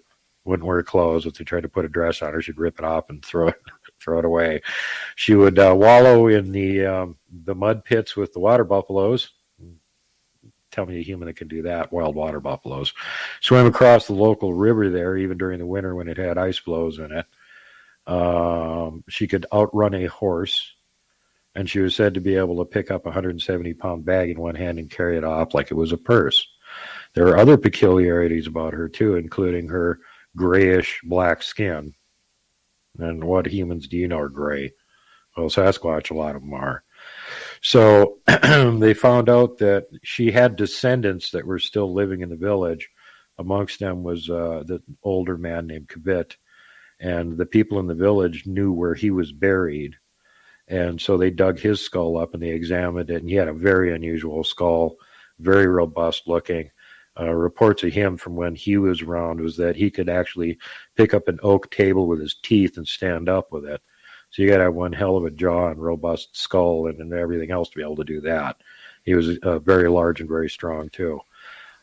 So they presumed that she was some kind of the local Leshy Almas, the Bigfoot type creature that they have over there. So for a long time they were trying to figure out where her remains were. So this is far enough back that it was difficult to establish where she had been buried. So a few years ago, they think they had the area actually located. Dr. Igor Burtsev himself was the one that was there helping dig her up, and they pulled the skull out. Now they've had the skull stored for a long time, and they've been waiting for a chance to actually DNA test it and see if it is in fact the mother of Kavit, whose skull they've had in DNA testing quite a while ago. And this is the new DNA test that they did. And yes, it is absolutely Xana's skull, and absolutely that is Kavit's mommy.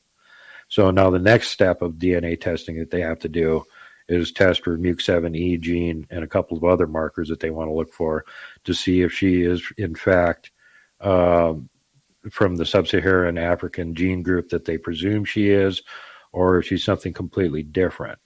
Now, they had been working originally the presumption that she was some kind of a Neanderthal, but since they got Kavit's skull and DNA tested it, they've been able to exclude that as a possibility since we have Neanderthal DNA already sequenced, so we know what that looks like. So, and he didn't show any unusual markers for being anything other than human, but they didn't test it that far either. So it's like you have to, in genetics, you have to ask a specific question, you get specific answer. It isn't like you ask one question, you get 50,000 answers. So each one of these things has to be done, tested for separately. And just for them to go through the genetic testing to actually prove that, pull enough DNA off this old skull that was viable to prove that she was the mother of Kavit, and then write the paper on it, took 4 years. So this isn't a fast process. This is actual science. And actual science also takes money. So the people that are doing this work on the skull right now are trying to get funding from some rich guy with, good taste and where to toss his money, like Elon Musk maybe, or whoever happens to have a huge pile of it. We used to have Tom Slick back in the olden days that would fund all the Yeti research and stuff, and then his plane blew up over Montana, so he ain't around anymore. So, the Bigfoot community is doing their very best they can with zero funding, which is the problem. I mean, they got the Department of Hominology as a division of the Department of Evolutionary Science in Moscow, Russia, and there's Russian scientists over there that are allowed to work on this, but they basically don't get any funding. So again, they're trying to crowdfund everything in order to get the money to actually go look into this, to do the DNA testing and all this other stuff that's necessary to figure out what's going on. With the DNA testing that is going on, what exactly are the specifics that they are looking for to separate that from any type of hominid that they may already have DNA for? Well, the one thing they're looking for is the MUC7E DNA marker, which is that's a type of saliva DNA.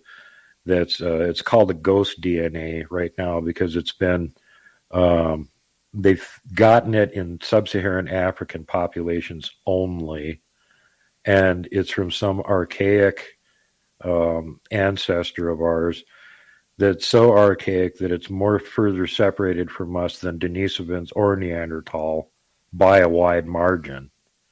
And so their thinking is that this MUC7E DNA actually came from Sasquatch, who we haven't otherwise classified. And if that's the case, and she has this marker, she was in fact a Sasquatch and not just some slave from sub-Saharan Africa. So that's the angle they're interested in. And so far as they've been able to push it, it is going in that direction. And Rich Soul that I had on last weekend, he's the guy that did the linkage between, hey, this Muke7E ghost DNA strand and Xana Bigfoot. So the interesting thing now is that you can get eDNA done. So like if you got a little pond that you think, Bigfoot might have gone bathroom in or something, you can take a water sample of that and have it eDNA tested for Muke7E gene. And any place in nature, including the air where you can find the Muke7E gene, there is no known living creature that's generating that.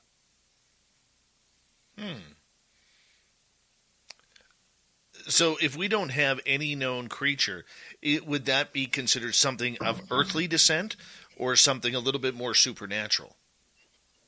Oh, no, it's a physical being. The point with this is that it's such an archaic DNA signature that it's further removed from us than the Homo denisovans or Homo neanderthal or possibly even Homo luzon, Homo floresiensis, all of these other, proto-humans that were around earlier on, the same time we were, when the world was a lot more like Lord of the Rings with lots of races running around there. They're all apparently more closely related to us than this whatever it is from sub-Saharan Africa that's got this ghost DNA strand. It's incredibly archaic strand. So realistically, assuming that all these other guys went extinct, that really shouldn't be around right now. So that's what they're looking for, because that's such an archaic strand. You're talking about some really early, really rugged humanoids with something like that aren't going to look anything like a modern human. Well, let us, when we come back from the break, get into some of your favorite sightings so far this year, because I know you're getting stories each and every day of some incredible sightings and encounters people are having around North America and the world with Sasquatch. From World Bigfoot Radio, we have Super Duke Sullivan. And yes, this man does wear a cape when he goes out looking for Sasquatch in the forests of Montana. We'll be back with more Spaced Out Radio right after this.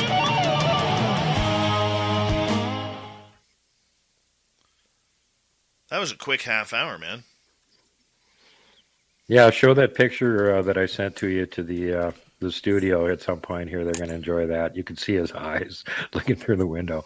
One of me got previously is even better. There's one in the foreground looking in the window, and there's one back behind him. Yeah, I'll do my best trying to get that over. I'll be back, Dave.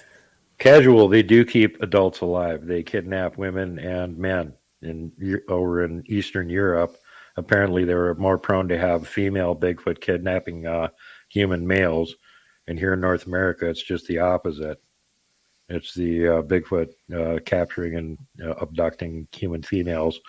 And some of them even been brought back again, like the story of Seraphine Long, where one of them kept her in a cave with his family for about a year. And then she was getting so sick, she thought she was going to die, and she begged him to bring her back to her tribe, which he did after a year. So some of them even get returned. But okay, I'm taking quick sig break too. Hi, Dangerous Roxette. Oh, he's a little bit dangerous. Yes, love that song. Going back to, I think, 1989? When did Dangerous by Roxette come out? Loved Roxette back in the day. Dangerous Roxette. 89? 88 it came out. From the album Look Sharp. My favorite song from that album is still The Look. It's too bad the lead singer, I forget her name. What was her name? She passed away just a couple of years ago from breast cancer. Marie Fredrickson. I had a crush on her back in the 80s. Total crush on her.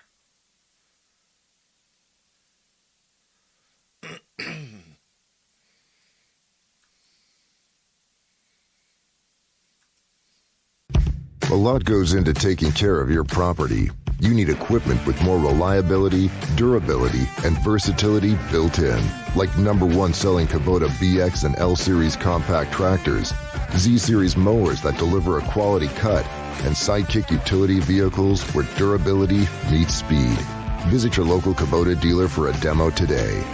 Lee Tractor Company of Mississippi, Mississippi's elite Kubota dealer. On the web at leetractor.net. 13 platinum records, over 65 million albums sold worldwide. This is Poison. Brett, Bobby, Cece, Ricky. The original lineup returns Sunday, July 3rd. Center stage at Silver Star Casino. Tickets on sale now. Visit PearlRiverResort.com. Don't miss the party of the year. Poison World Tour 2022. Must be 21.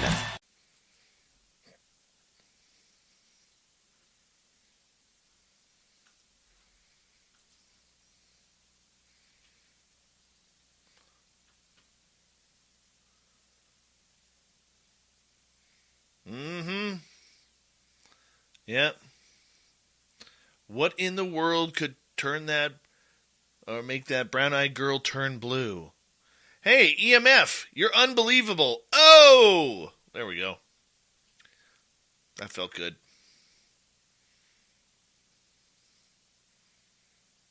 Dirty Filth. He's just pumping out the art these days. One of these days, very, very soon, we're going to set up a store on our website, or we're going to make Filth's website with a store where you can actually purchase his art. Yeah. Donnie Cho, who was Dave's biggest celebrity crush back in the 1980s? Oh, that's simple. The one and only Heather Thomas. Heather Thomas from The Fall Guy, previous to that on the movie Zapped, with Scott Baio and Willie Ames. Oh, I had almost every poster of her. Yeah, that was my big crush. And everybody was all about Heather Locklear back then, before she married Tommy Lee. And I was, my celebrity crush today would be Katy Perry. Love Katy Perry. No, it wasn't Heather Locklear. Heather Thomas. Come on. Who did not have this poster? If you were a guy, teenage guy, every dude I knew had this poster. Hold on. This poster in their room. Every single one had that poster in their room. I loved her. Loved her. I was going to marry her one day if I ever became famous, but I never did. Never got that close. Heartbroken. So heartbroken. But yes, that was my crush back in the day. Terrible Times, how are you? D.L. Bailey, Farrah Fawcett. Not too bad of a choice there. I was never really into the Christy Brinkley. Never liked Cindy Crawford. Yeah, Heather Thomas was my choice. And then Elizabeth Shue. Remember Adventures in Babysitting? She eventually went on to, in the movie Cocktail. Yeah. Elizabeth Shue as well. Hi, gorgeous D. Swagger. Here we go.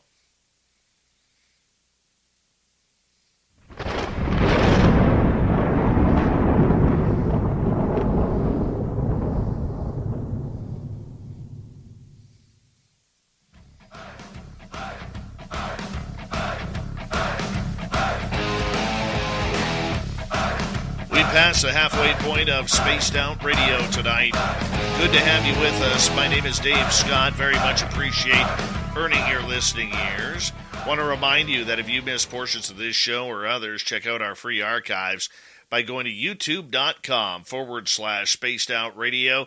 do me the favor, hit that subscribe button. Our website is spacedoutradio.com. We have a plethora of features for you. Rock out to Bumblefoot, read Shirky Poo's Newswire. Check out our swag as well. Follow us on Twitter at Spaced Out Radio, Instagram at Spaced Out Radio Show, and on TikTok at Spaced Out Radio. We continue on tonight with Super Duke from World Bigfoot Radio coming on in, talking all things Sasquatch and monsters tonight. He is filling in for Geraldine Orozco, who fell ill right before the show and just could not make it. We feel for her. But you know what? Here we are, rocking and rolling with our good friend Duke. And Duke, I'll get you to unmute your mic. How you doing there, buddy? I'm back. And as for the Zen and key of Sasquatch, they live by the law of Ra, the law of one. So there's the fill-in for Geraldine tonight. Oh, very and powerful. Keeping it squatchy. What? We don't squatch. And keeping it very Sasquatchy. Thank you. We cannot allow our friend Super Duke to be using illegal words here. We're going to have to put our hand up, blow our whistle, and sit him in the penalty box for a couple of minutes here. It has happened. You know, and it was funny. A couple weeks ago, Jessica Jones on Off the Trails on our weekend show had a guest on who was all about the Squatch word. And I finally tuned in. It was like not even 3 seconds after I tune in, I hear him say the word Squatch, right? And I type into the chat room, hey, guest, I forget his name, what is a Squatch? And Jessica's like, Jessica reads the comment, and she's like, yeah, we don't like the word Squatch around here. It's actually a banned word. We'll use the term Sasquatch instead. Yeah, so I felt good about that. It's all in training, man. All in training. I think it's hilarious. The Bigfoot themselves hate the word Bigfoot. They'd probably prefer the S word over that. But, yeah, speaking of scary things, did you see your other half of your birthday present? Because remember, on your birthday, you wanted me to come on and read Guggly reports. Yes. Well, I made a 15-minute short video out of that. I did not have a chance to see that yet. Well, you're going to want to look at that because it's the other half of your birthday present, and it says for Dave during the credits at the beginning of it. And I went full on, okay, microphone guys, here's how it's done. Here's the sound effects. Here's the actual Guggly sounds. Here's the creepy music in the background. Here's all the pictures of what they look like in the areas where this was happening. And, yeah, just about everybody pooped their Pampers after they watched it. So you'll enjoy it, Dave. Yeah. Donnie Cho, by the way, says, Law of One? Duke's talking about raw material. Oh, he knows. You're tuned into that. If Donnie calls it that you're tuned in, you are tuned in there, Super Duke. No, it's just what the Sasquatch say. That's their modus operandi, according to them. All right, Duke, you get literally dozens of reports every week about people having close encounters, far encounters, strange encounters with this creature.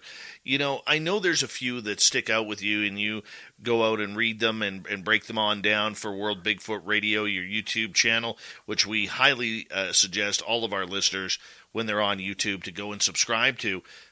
But lately, as we are going through spring and now, you know, just less than a month away, a couple weeks away from summertime here, you know, what are we looking at, Duke? What kind of year has it been for some high-quality sightings? This is the most active time of the year. During the winter, they don't move around much. During the summer, they don't move around much. During the spring and fall, they move around a lot. And all the better researchers are privy to that little piece of knowledge. So they're all spending the maximum amount of time that they can out in the field right now, trying to see what they can catch. And a lot of them are already contacting me going, Duke, I got enough material for another hour-long show. And I'm like, thanks, guys. I was counting on you to do that because it's not big quitting season here yet. We still got a little ways to go before we can endure being up in the high mountains and not freeze to death at night. So it's nice to have these guys down in the south where it's already blazing 9,500 degrees and they're out there doing stuff. And, yeah, Steven just sent me a picture that he got the other day of two of them sitting up in a tree. It was at least one of them. And he's got two different pictures of it, and then it's in different positions. And one, it's like peeking at him, and the other one, it's got its hand holding the branch back, peeking at him. So even more obvious. And he also got two of them sitting out on a hillside, sunning themselves. And then when he came back the next day at about the same time, so same light conditions, took a picture of the hillside, and they're not there. So he's got a bunch of activity in his area. William and his buddy down there, Daniel, have been running around his research area, and he doesn't give me any specific details, but he said they just had a ton of stuff. He got one big female walking across an opening right in front of him, and he was trying to get the camera up and get it on in time to get the object walking along. And as soon as he got the camera on it, it quit moving. So he still got a picture of it, but it's like, it won't move. Please move. Oh, you're on video. No, it's not going to move. It's just going to stand still now. Wow. And so they're doing their best. I'd like to shout out to Swan Lake Bigfoot up there. He's in your neck of the woods in Canada. Not the same province probably, but he's been catching a lot of stuff. Everybody, if you like Bigfoot stuff and guys that actually get things on camera, go check him out. Swan Lake Bigfoot. And he routinely gets he'll be walking around the woods and stuff, and they'll be in the background watching him. Sometimes he spots them and he gets fairly good video of them and stuff, but you can zoom right in, you can see the face is perfect. So he's doing a great job. Hats off to him. Blaine Tyler is going to be on this coming Sunday, because he was 10 years ago is when Dr. John Bindernagel went up there to Northeast Ontario to visit with Blaine and check out his research area and all the stuff that was happening up there. So he wanted to do a retrospective on that, since Dr. John is not with us anymore. Sadly, we really could use him right now. But some really cool stuff there, including pictures and video that he's never shown before. So they'll all be the researchers that know what's going on are all spending a lot of time out in the woods this time of the year. And of course, I'm getting the usual reports from people that don't know much about Bigfoot and are having suspiciously weird things happening around their property, and they might need my help with some question they've got or something like that. And then I have to look into it the best I can from long range, which is always the case. I'm always far away from where it's happening. And except this, by the way, that report you gave me on the little kid, one of my research team members lives near there, so I can just pass that right along to him. So if you want to send me that info over on MeWe, I'll get it to him, and he can do boots on the ground local and find out more information on this very suspicious story. I would be very, very curious about that. That one just absolutely hits me. And for those who are just tuning in, there was a story that we were talking about for about 45 minutes about, just about an hour ago here on the program, where a 4-year-old boy went missing in Montana and was found 2 days later. Not a scratch, not a tear, a little hungry, a little thirsty, a little damp and cold, but otherwise absolutely okay, 2.4 miles from his house, after he disappeared in his yard while playing with his dog. I would be curious to also know if there was a fence around that yard. I'd be curious to know. Yep. It makes you wonder what the dog was like, that it would just, let the little kid wander off by himself. Most dogs are more protective than that. Depends on the breed of the dog. Yeah, absolutely. But if they couldn't trust the dog any more than that, why were they letting the 4-year-old outside play with him by himself? Truth.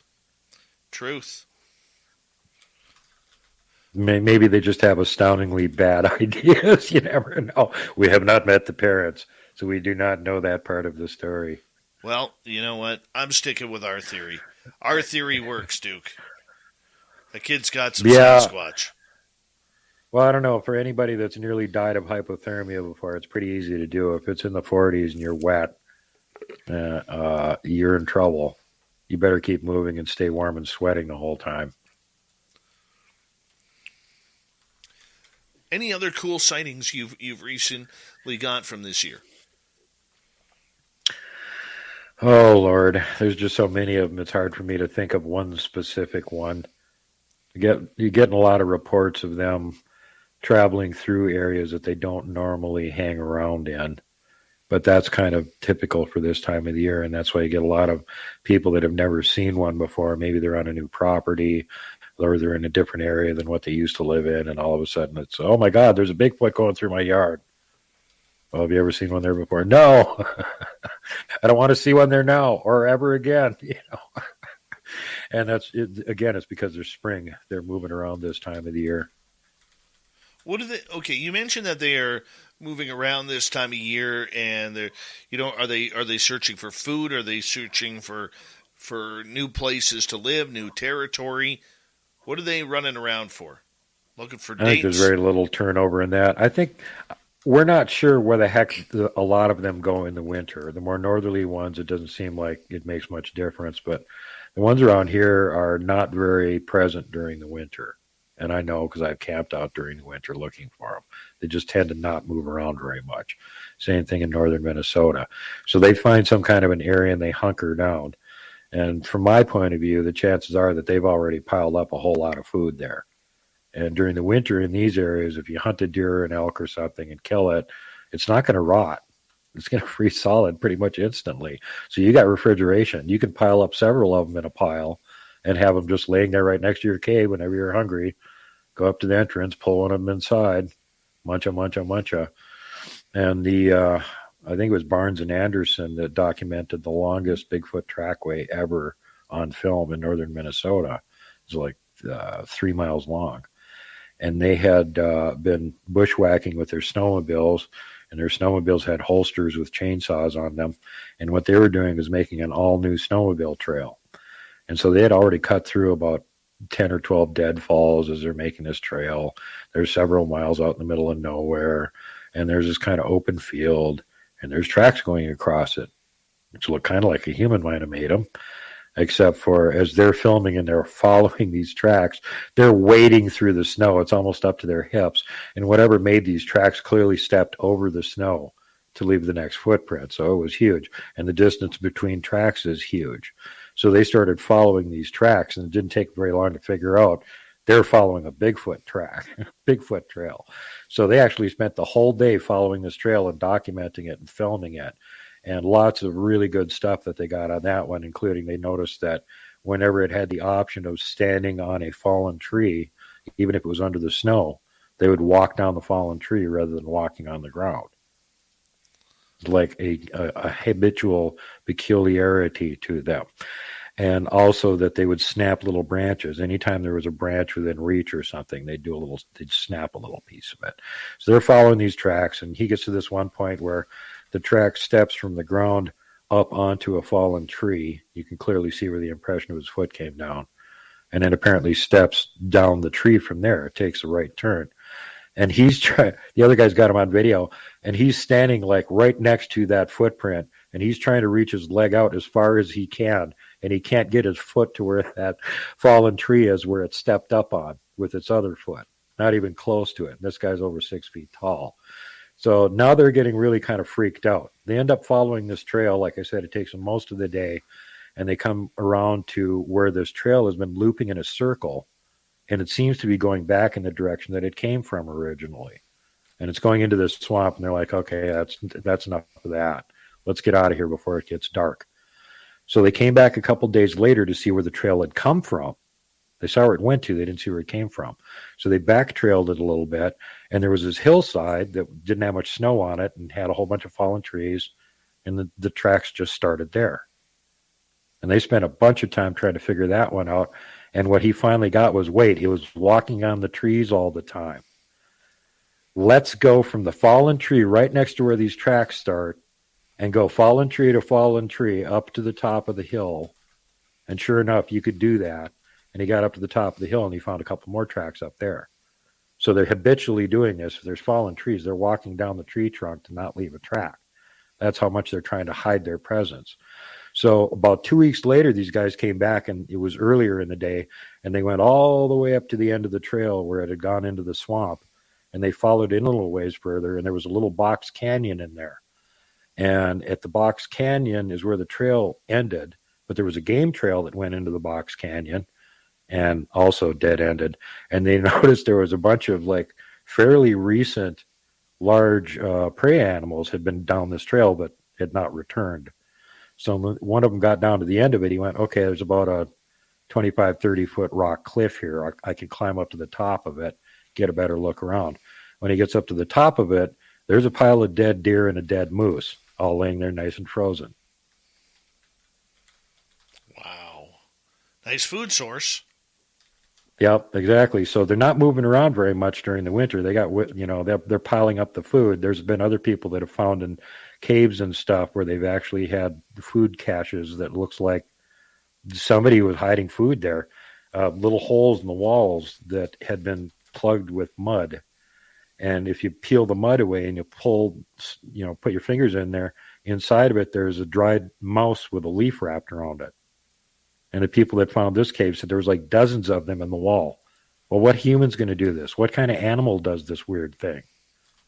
So they're stashing food in undergrounds and stuff for the winter, so they don't have to move around very much. They're very aware that they leave tracks in the snow. So they're trying not to do that most of the time. And then during the summer, they don't have to worry about it. Unless they're stepping on mushy ground, they're not leaving a trail anywhere. It's easy for them to hide their presence. They move around a lot more. In the spring, they're probably moving from wherever it is that they're hiding in the winter to wherever it is that they have their best hangout spot food sources in the summer. And that may be a fairly large area where they're going, okay, the fish are running in this river over here now. And, another week from now, we'll be able to head a couple miles up the mountain because there's a berry patch up there that'll all be ready to go. And then we can head over here to where the cattails are and eat cattails and blah, blah. They eat practically everything. So I'm sure it's just like a bear. They've got a whole route figured out. And older bears do that too. They know at certain times of year in their range when there's going to be certain food supplies.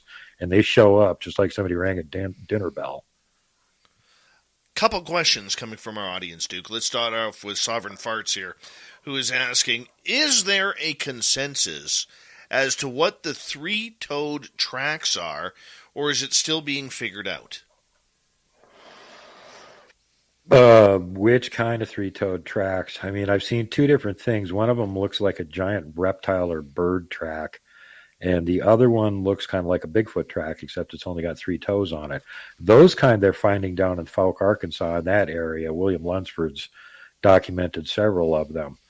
And they're different sizes. So there's a breeding population of whatever it is down there that's making these things. And he's tied it to some local sub-variety or something because somebody saw what looked to them like a Bigfoot. And after they both mutually left the area, he came back the next day when it was nice and daylight and went back to the same spot. Take care of your property with equipment you can count on, like the Kubota BX and LO1 series compact tractors, part of our under 100 horsepower tractor lineup, rated #1 for reliability, and Z-series mowers and Sidekick utility vehicles, where durability meets speed. Visit your local Kubota dealer for a demo today. Go to KubotaUSA.com for full disclaimer. Visit GoKubota.com for a dealer near you. One more rep. You know that feeling you get when things just magically work? Like when my 300 gyms get restocked ahead of schedule? Bingo! Your equipment supplier has Salesforce Customer 360. It unites teams around gym owners like you for wow moments like when new weights come in my custom shade of blue. And those gym towels you like? So plush, so thick. With just one click. Wow. See how uniting your teams can help you wow customers at salesforce.com/customer 360. And found tracks where it was standing, and these had the 3 toes on them.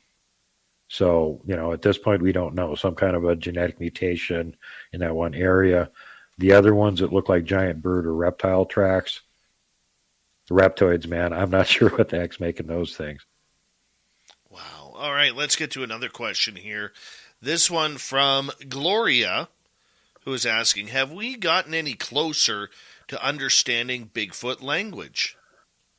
Yes, there's people that actually talk to them, but they're not willing to tell the public all about it usually.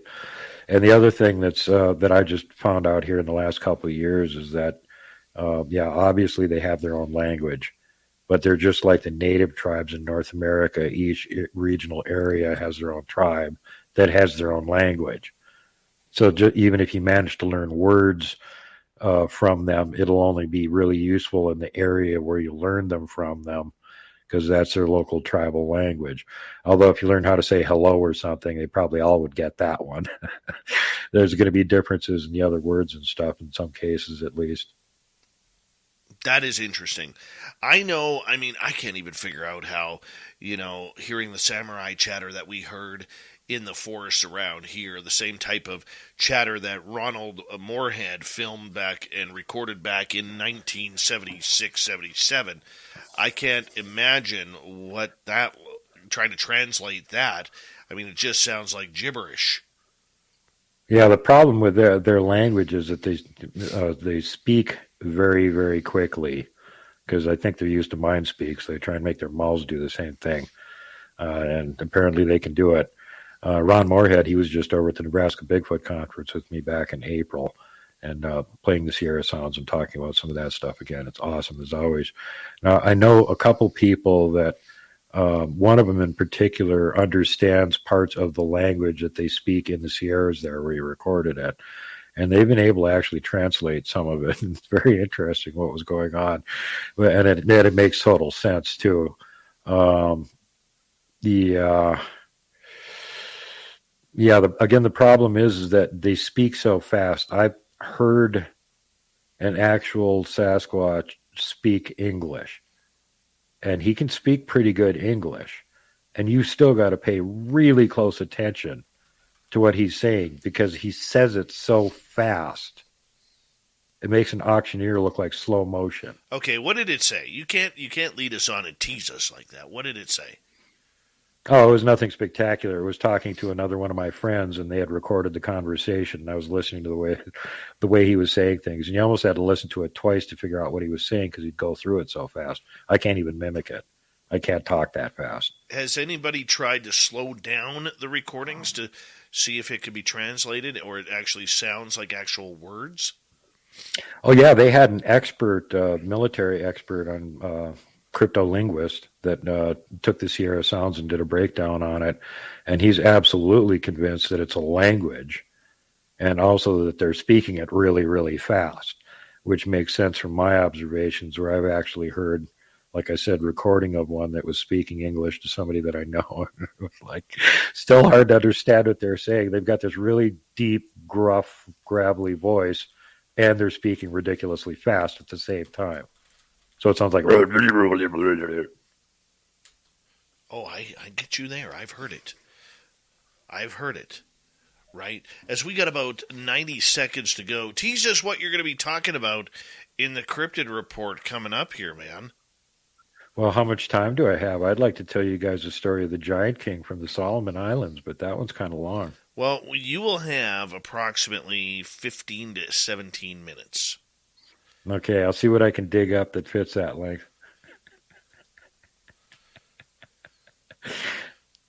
Yeah, I got stories for you. No problem, Dave. Not a problem. All right. I'm just excited about it, man. I'm just very, very excited about your research and what's going on this year. I'm excited about my gifting site, and hoping that gets going. I'm going to be having a chat with Robin McCrae here in the next day or two in order to try and see if we can get something going in that area. If not, we'll try a different area. How late were you out there before you guys heard noise and then ended up having to leave? Well, we didn't have to leave. It was just, we'd been out there for 4.5 hours, and it was getting past midnight. About 12 o'clock is when we heard the one branch crackle, and my buddy Mike said he heard some puffing. I don't hear quiet sounds because of my tinnitus in my ears. So that one's a little bit, but we didn't hear any like heavy footsteps or just the odd branch breaking. I mean, but it could have been anything: moose, bear, deer. Yeah, you never know. Although I'll tell you what, their most active time to come and mess around by camps and stuff is between midnight and 2 o'clock in the morning. Good to know. Super Duke from World. So next time, just show up at 10. Super Duke from World Bigfoot Radio is here, as we got coming up in hour 3. The Swamp Dweller with another great story from the swamp. And we also have Super Duke with his weekly or cryptid report. Then we're going to head to Vancouver, talk with Shane at the Shift. Shirky Poo's got the news. Spaced Out Radio continues right after this.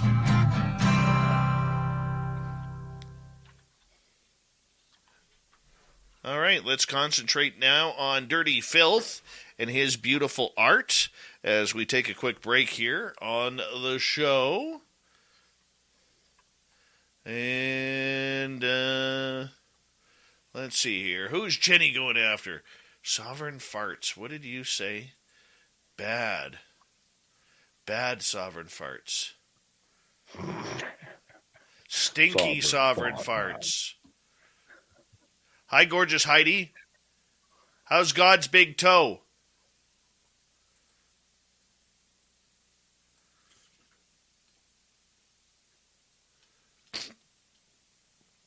All right, I'll be right back.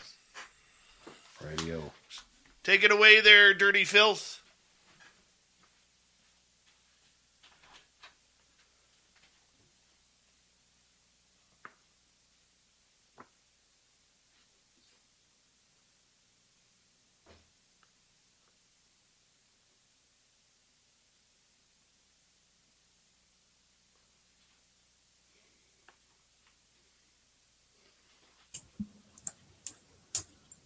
I turned off my music. So anyways, here's Dave. Leaving Dirty Filth again to ramble to the audience, and they can't even see the damn chat room. But nonetheless, I decided to draw another cartoon. So the triangle. Unbelievable. So, going with the triangle. Random drawing. Blob's whining in the background. I can't do anything about it. This is your fault, Dave. Yeah. Holy. She's not actually... She's fine. Blob. She's probably a mouse or a bird or something.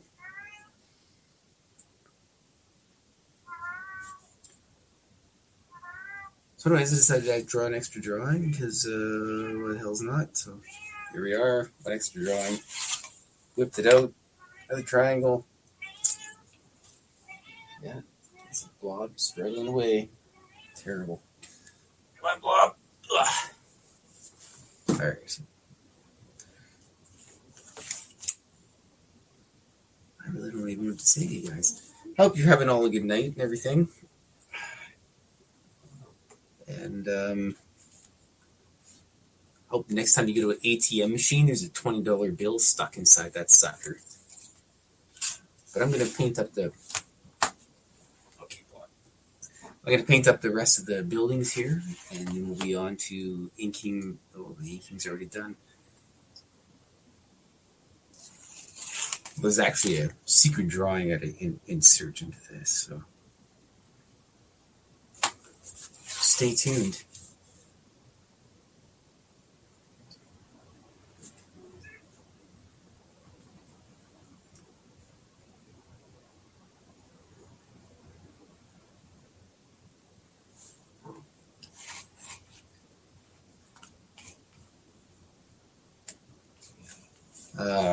So, as we see here, we have Dirty Filth drawing cartoons on Spaced Out Radio.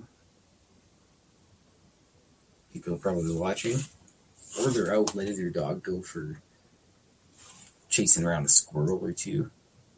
Or maybe their dog fights a dog man. That's what I was wondering. I want to find it. If I ever get a dog, my dog, its requirements needs to be able to scrap Dogman and Sasquatch at once. Actually, not really. That's unnecessary. There's guaranteed no Dogman or Sasquatch inside Edmonton currently. Maybe in the River Valley, some Sasquatch, but definitely no Dogman.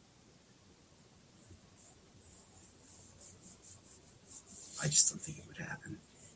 But that's the way it goes. Maybe there is, maybe there isn't.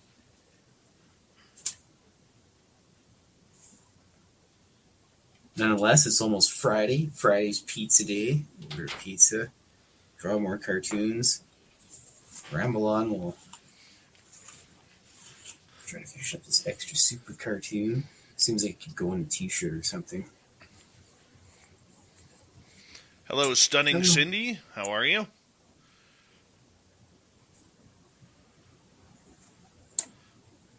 Well, Dave, how do you like my super whipped up cartoon out of the middle of nowhere?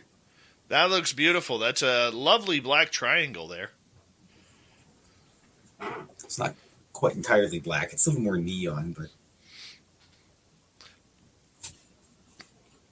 Union of the Snake, Duran Duran. I was thinking more Ordinary World, Duran Duran. That was a good tune. Well, you know what my favorite Iron Maiden song is? Run to the Hills?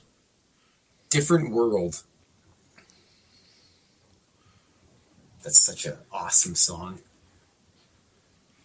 It's just got some kind of the sound to it. There's something about it. Oh, does Iron Maiden have a bad song?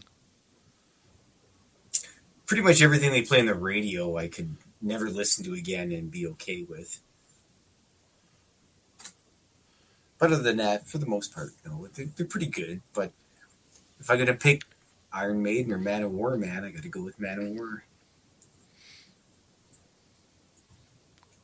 We got 23 seconds. Thank you so much to Donnie ×2, Ange, Bigfoot, Rob, Jan, Cat Chaser, and Thomas for the awesome super chats tonight. Very much appreciate the love.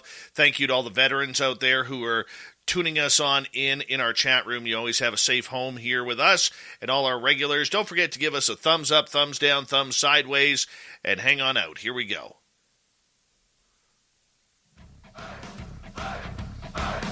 Would you like to connect with us? Head to spacedoutradio.com for all your latest show info.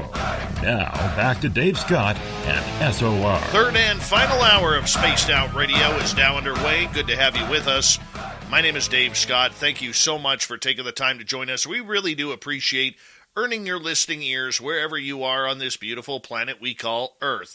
Hi to everyone listening in on our terrestrial affiliates around North America and digitally on Odyssey Radio, TalkStream Live, and KPNL. All of our archives are free. Join us at youtube.com/Spaced Out Radio.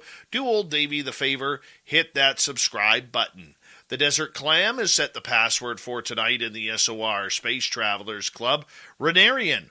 Renarian is your password.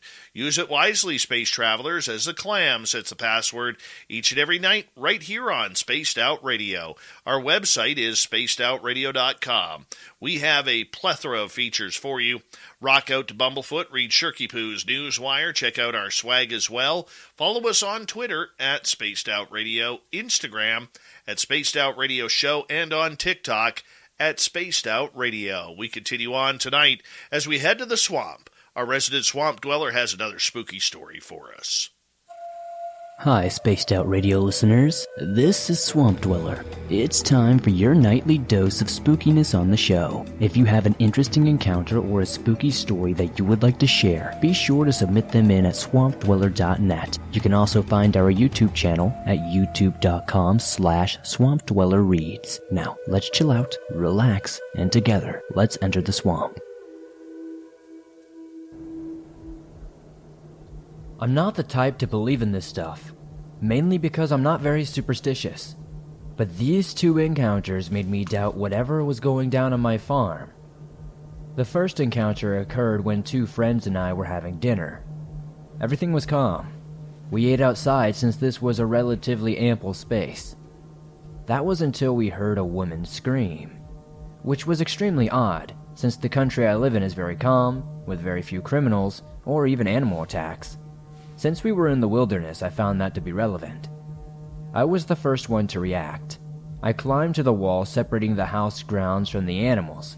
From there, I could see almost all of the houses near mine. My friends got up right after me. We stayed in total silence, waiting for another scream, and we heard it. This time we could understand what was said. It was a very high-pitched, "Help!"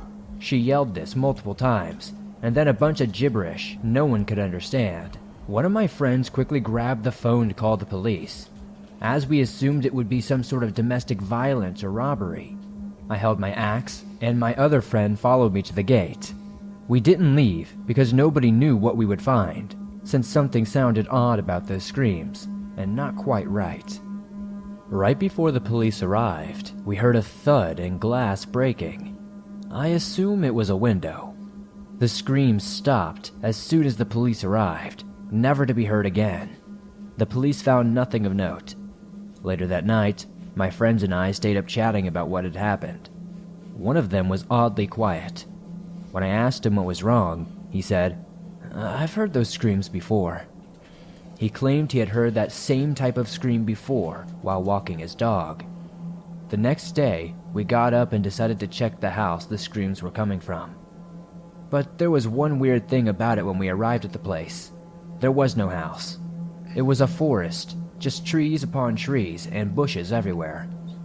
We returned and decided to forget what had happened since it was not a good time and we were trying to have some good vibes. It would take many years for someone to relate this encounter with a skinwalker.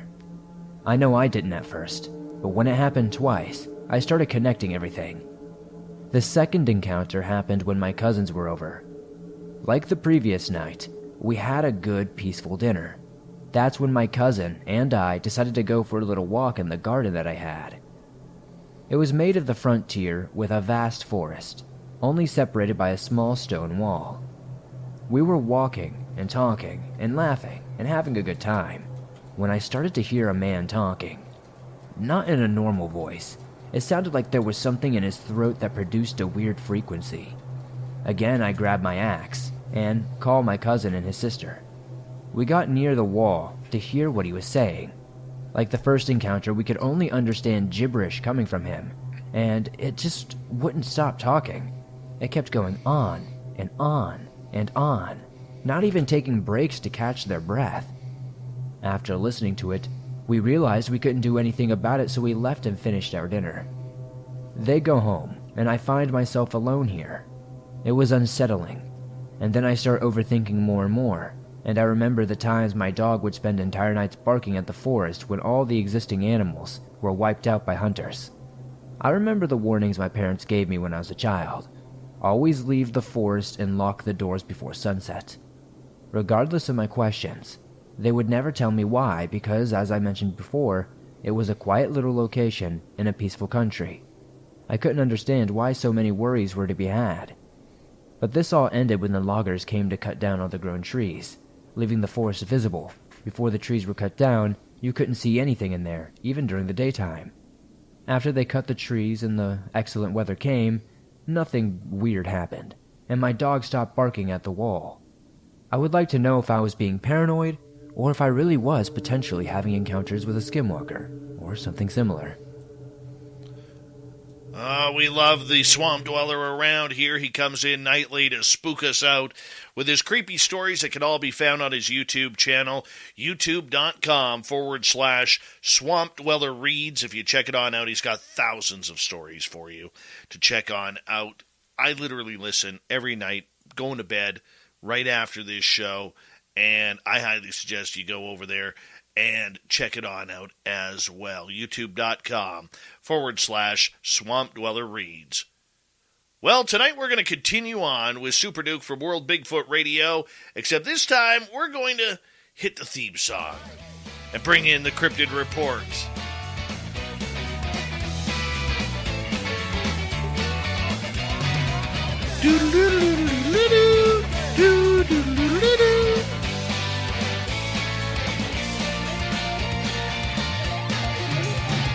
It's been a good night so far all around. We're Super Duke from World Bigfoot Radio hanging on out with us tonight. And Duke, I know during your cryptid reports you always like to bring a stellar story for us. We got about 15 minutes for you, my friend.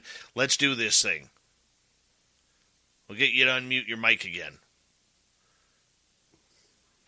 Quick mention, first of all, of a report that Hammerson Peters just put out on his channel, The Cryptographer of the North, and he's talking about Luke Guru, werewolf, wolfman story type stuff, and mentions how a lot of it goes back to the French voyages And they brought this sort of stuff over from France with them.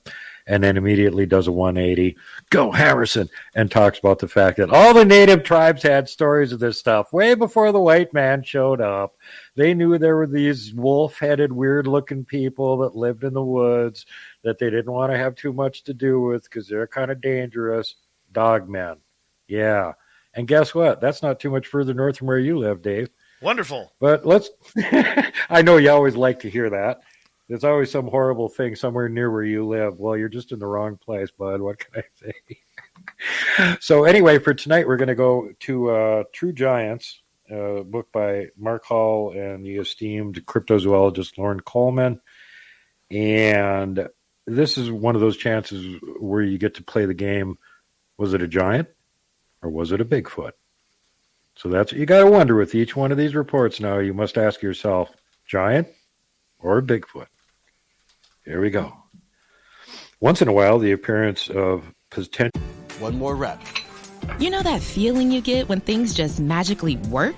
Like when my 300 gyms get restocked ahead of schedule? Bingo! Your equipment supplier has Salesforce Customer 360. It unites teams around gym owners like you for wow moments like when new weights come in my custom shade of blue. And those gym towels you like? So plush, so thick. With just one click. Wow. See how uniting your teams can help you wow customers at salesforce.com/customer 360. What's the big deal? Where can you get pizza, bread twists, specialty chicken, and more for just $5.99 each? Is it at Domino's? He hands off hand-tossed pizza and a marble cookie brownie. He's going! There's a lot of variety on the radio and at Domino's too, where you can Mix and match 2 or more. $5.99 each at Domino's. 2-item minimum. Pan pizza, bone-in wings, and bread bowls will be extra. Ask for this limited time offer. Prices, participation, delivery area, and charges may vary. Actually, True Giant gets some widespread news coverage. This happened in Alberta in 1969. A potential true giant appeared within sight of the construction site for the Bighorn Dam. The dam is on North Saskatchewan River west of Nordegg. Several witnesses mutually support the view they had of the tall, hairy beast. They also had the benefit of trees near where the giant stood. They could judge the accuracy of their estimates of its height by measuring the size of it against the trees. On August 23rd, 5 construction workers reported seeing a dark moving figure about on a ridge overlooking the site. The men were Floyd Hengen, Dale Boddy, Harley Peterson, Stan Peterson, and Guy Lahiro. The figure was as tall as the spruce trees beside it, and that meant it was 15 feet tall. The figure watched the men for a while. It sat down, then finally stood up and strode away, taking long steps on its thin legs. The local Indians had been seeing a group of 4 such creatures in the area, but they said nothing until the excitement was raised in August at the dam site. Now, I know Blaine Tyler has done additional research on this, and he said there was one of the gentlemen that had saw it originally and was watching it for about 10 minutes watching him, and then he alerted the other 4 guys, and for the better part of 45 minutes, they were all watching this thing, watching them. So they all got to see it. They got to see it move around. They were all pretty freaked out about the whole thing. And Blaine's assessment of it was an actually gigantic size Bigfoot. Okay, episode 2. This one here happened here in Montana. It took place in 1977. 3 men were chased from a hill in Belt Creek Canyon by what they described as a 15-foot tall hairy creature. And I was just recently near there. You can see that on one of my videos when I was returning from the Bigfoot conference. I filmed the Little Belt Mountains. These were airmen from Malmstrom Air Force Base. In other words, pilots. But only one of them came forward and allowed his name to be published. He was Fred C. Wilson. He took and passed a polygraph test. The other 2 men confirmed the story to the press but remained anonymous. The 3 were with 2 youngsters that day. They were intending to camp on a hill above Belt Creek. A thunderstorm developed at 2 a.m. on August 20th. They decided to go back to their vehicle. On the way, they heard a noise. The Great Falls Tribune reported what Wilson said happened next. And before I continue to read this, folks, if you see one of these things, do not brandish a weapon at it or shoot at it. That's where they made their mistake. But here we go. Quote, I turned on my flashlight and saw this huge creature standing beside a tree about 25 yards away, unquote, Wilson said. Quote, we watched it for about 10 seconds before it moved off into the trees, and then we ran for the car, unquote. According to Wilson, the creature was walking upright across a clearing when the men reached the vehicle. One of his companions fired 2 shots from a shotgun to frighten the animal away. Quote, "The shots were not fired at the animal, but into the trees adjacent to it," unquote, Wilson said. "We were not trying to shoot it. We just wanted to keep it away from us so we could get out of there." But, of course, it had the opposite result. The 3 men said the ape-like creature charged and got within about 20 feet of the vehicle before they managed to reach a high enough rate of speed to escape. Wilson gave this account of it, quote, "It looked like a semi-truck coming at us. It took 40-foot strides. It was hideous.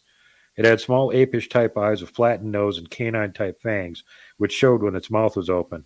Its face was totally covered with hair, and the head was oblong." This is the very type of giant that was identified by the American Indians in this part of North America. Mick and Ruth Gidley in Native American myths and legends identified some of them. These also have ominous titles such as Crusher of People and Killers of Men. Giants and cannibals occurred in many stories. Sometimes they had only one leg or one eye, or their eyes glowed with a supernatural brightness. The Washoe feared a one-eyed giant who lived in the Pine Knot Mountains near Carson Valley, Nevada. Other tribes often had legends in which the mountains were inhabited by giants. This is my area again. The Kalispel, Flathead, and Coeur d'Alene told of the Netleskiligutan, or Killers of Men. The Northern Paiute told of the Namusho, or Crushers of People. We have heard of tunnels frequented by giants and caves where they dwell in the mountains, mostly undetected. Such dwelling places would be a natural refuge for these enormous, hairy, ape-like monsters. There is no shortage of caves associated with them in Indian lore. In California, the Miwok Indians have specified the locations of large caves that were the abode of these feared giants. More recently, these true giants apparently were in the news from New Mexico in August of 2005. 3 tall and hairy creatures were reported in and around August at Nenanazad. Probably bangled that name. With refreshing clarity, the people in the know in New Mexico refused to equate the local reports of hairy figures 10 to 12 feet tall with Bigfoot. They insisted the reports made sense as being the giant they knew as Yitzo. Ryan Hall of the Farmington Daily Times reports, according to William Sotzi of Shiprock, which, by the way, is where a caveman lives, Bigfoot doesn't exist in Navajo culture per se, but Yetzo is a giant oafish creature similar to the Anglo concept. It really means monstrous, he said. Wallace Charlie of Shiprock, according to Navajo legend, Yetzo is a people-eating monster, and he got that one correct. He noted the creature is also thought to assist in bringing rain to the Navajo people. He added there is no such thing as Bigfoot in Navajo legends. That is not true. This book is flawed. Somebody's been on my show multiple times. He's an expert on Navajo lore. He has the college degree to prove it, and he's 100% Navajo. And that's Randy Caveman Yazzie. And he has done a ton of Bigfoot research. And he will also tell you there are Bigfoot in that area that are that big. He's found the tracks. He's heard the reports. So Lauren might be up base on this one. So anyway, the enormous footprints of the true giants made the news in the last half of the 20th century. Tracks over 20 inches long and showing 4 prominent toes were reported at Pitt Lake. Now, these are all troll tracks. These are what we call mountain giants because they're 4-toed. Pitt Lake, British Columbia in 1965. Snoqualmie, Washington, and Cold Lake, Alberta in 1976. Abbey, Alberta in 77. Yacolt, Washington, 1980. Prineville, Oregon, 96. We can add the Gemstone Mountains here in Montana in 2019. As my research assistant, Michael Matt, found a 26-inch one and photographed it. It says here, the vast forested and mountainous spaces of the American West have long been home to these true giants, according to the American Indians. Modern residents have been telling of their own encounters with hairy figures with heights of 15 feet. As records indicate that true giants can be found anywhere from Alaska to the border of Mexico. And there's 2 problems with that. First of all, these mountain giants, mountain trolls, you can distinguish them from regular Bigfoot because, first of all, they have 4 toes. So that's a pretty easy one to figure out. Other than that, they have a very Bigfoot-like foot, but tends to be a ginormous, and the width is a little bit wider in relation to the length than is common with the Bigfoot track. These other guys that they're running into that are between, 15 plus, probably in the 20-foot range, that look like a Bigfoot with red hair, they're also not a Bigfoot, and they're almost indistinguishable, again, from a regular Bigfoot, except for the gigantic size. Those are man-eaters. That's the Genasqua, and they have 6-toed tracks. Apparently, at some point, they may have hybridized with the Nephilim, but they do apparently have 6 digits, 6 toes, 6 fingers, double rows teeth. Very few of them will put up with humans. They'll just eat you. They're not good. They're on the bad guy list. Even the regular Sasquatch are terrified of them. They don't want to be near them. Really? Yep. Are these okay? So I'm listening to this, and are these different than these wild man Gugway creatures? Oh yeah, I don't think the Gugway have any relation to Bigfoot whatsoever. It doesn't seem to be part of their genetic line. The Bigfoot that talk about them absolutely hate them, but apparently the dogmen don't like them either.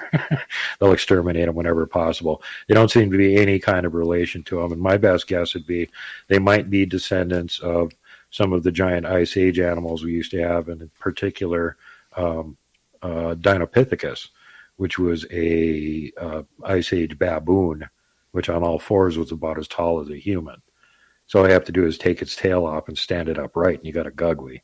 It's a dead ringer. Same personality, too. Still scares me. Yeah, wait until you see the Gugway report I did for you, Dave. That's really going to scare you. Well, we got 4 minutes. 4 more minutes. Well, anyway, the important point to take away here is that there are things out in the woods besides Bigfoot. Some of them are rare. These giants tend to be really rare. We don't think that they breed very much or very fast. So you don't run into one of them very often, thank God. And the Genasqua, it seems like they just want to live up north. They don't like the heat or whatever, probably. And it would surprise me with their massive size. They need more room to wander around in, and colder climate would fit them better. A law of conservation of energy. As you go further north, you get bigger animals. Why? Well, because if they got bigger size and less surface area for the mass that they've got, they stay warm longer, keeps them from freezing to death during the winter. And I had somebody bring up, well, what about elephants? Yeah, we used to have mammoths, clown. They're extinct now, but they were bigger than elephants. They lived further north. The size and the differential between these creatures, I don't think even an amateur like myself could tell them apart. I mean, what are we looking for in differences here if we come in contact? Well, one rule of thumb you could pretty much rely on, and there are some Sasquatch with red hair. But even so, most of the reports of those they are dangerous. They have bad temperaments. They can't be trusted. Stay away from them. Apparently, all the Genasqua have red hair. Seeing a pattern here. What color are the Yetis in the Himalayas that eat people? Red. Wow. Anything that looks like maybe it's a Bigfoot and it has red hair, leave the area. There's your rule of thumb. Okay, so basically what you're saying is red-headed Sasquatch have no soul. I don't know about that, but they sure have an ugly disposition. They don't really care about us as other than an annoyance or a food source. You stay away from those. And again, this ties in with the Giants of Lovelock Cave that Princess Winnemucca did the account on from her people's histories, where these things were like basically humans, like the Giant of Kandahar, 15 feet tall, but they all had red hair, and they were eating people. So if the Genasqua were some group of Sasquatch that either willingly or not inbred with them and created these hybrid offspring, that would not only explain the tremendous size, but the same ugly disposition and penchant for munching on humans. Makes sense. And that would also give you where these red-haired ones came from, because it's possible that, they've inbred more further with Sasquatch, so there's these bloodlines of these red-haired ones running around with some of the other Sasquatch tribes on the continent, and they're just equally as foul-tempered and dangerous as their progenitors are. So, yeah, our general rule of thumb, if it's got red hair, stay away from it. Very cool. Very cool. Super Duke, we got about a minute left with you tonight. Take the time to let everybody know where they can find Bigfoot Radio all over the internet, man, because I know you are everywhere. I try to be. I'm not all that good at it. I'm on TikTok too. You can find me over there. I'm on YouTube and Rumble and Odyssey and BitChute and Bright Eon, World Bigfoot Radio. You can type it in there. It'll come up. And most of my stuff is actually, contrary to the name, it's visual because I tend to bring on the researchers that have lots of stuff to show. And then we show it on the show. That's what the show is all about. Also, if you want to catch me where you can interact with me, I have groups over on Facebook, which are basically support groups. Montana Bigfoot Project, which is all about the research we do here in the state. And then there's the support group for World Bigfoot Radio over there, which keeps you up to date on what's happening on the show. If you really want to get a hold of me in person, come on over to the MeWe platform. Not censored, no ads. And find World Bigfoot Central over there where I'm on constantly. Whenever I'm awake, I got a tab with that up so you can get a hold of me right away if you have some emergency or something that you need help with. And, of course, I will do that. Robin's not the only one that has to wear a cape and help people all the time. Awesome. World Bigfoot Radio Super Duke coming up next. We are going to head to Vancouver. We are going to hook up with Shane Hewitt and The Shift, go right across Canada, talking a little UFOs and high strangeness on Spaced Out Radio. Stay tuned.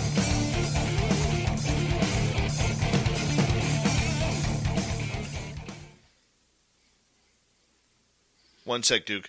Hey, Vancouver, how you doing? Excellent. We're ready for you.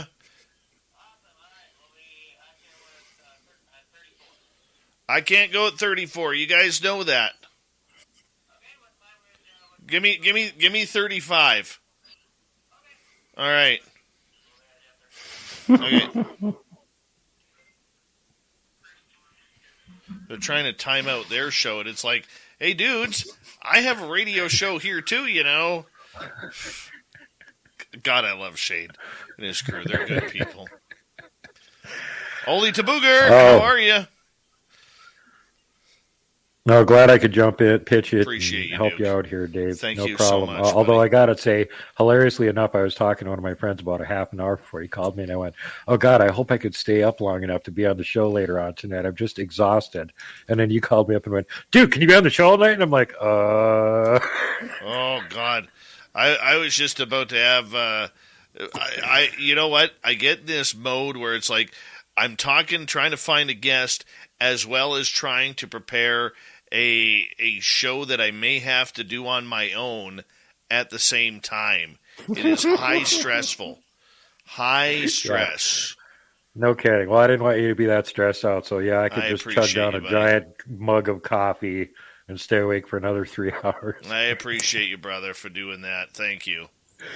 You're very welcome, Dave. Love you. Love everybody on the show. You're all awesome. It's a great place Thanks for to coming hang on, out. Super Duke. You're the best. Super Right on. Duke. Thanks, man. Super Duke. Thanks, Nicole. Yeah, I'm on TikTok. I got 2 short little videos over there, UFO and Bigfoot peeking. Perfect. Bigfoot ducking. All right, buddy. We'll let you go. Take See care. you guys. Love you. Love you, man. Take care. Super Duke from World Bigfoot Radio. Hi, gorgeous Marlena. How are you? I never know if it's Marlena or Marilena. Or Marilena. Or Marilena. Or Marie Lena. This is the shit that goes through my mind at times, people. All right. Yeah, I got that stuff covered. There's that one. And we're good. We is good. Ready for the Vancouver boys.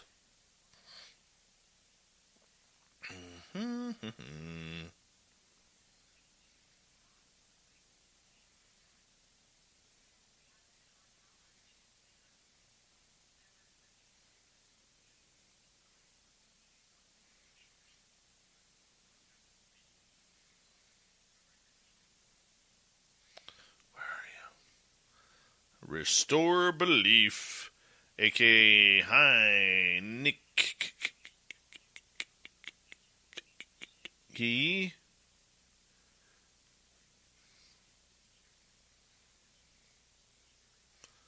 Lunar Tina.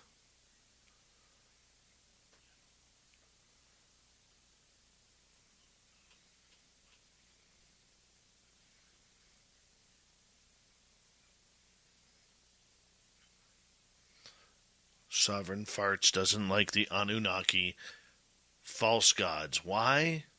Because they don't rip them fairly. It's true. Can't make this stuff up.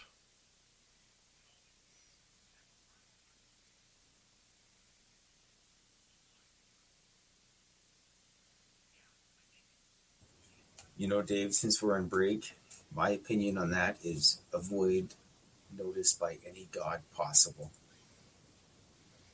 Well, everybody's got their own beliefs, man. Everybody's got their own beliefs.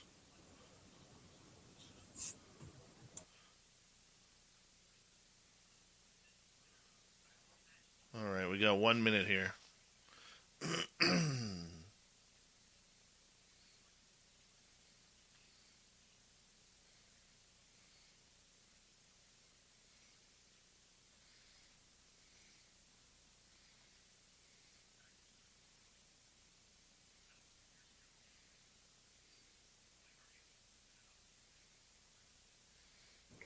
I gotta change this water really quick. Bad water. Bad water. Oh, yeah. Chuck Fast, how you doing, man?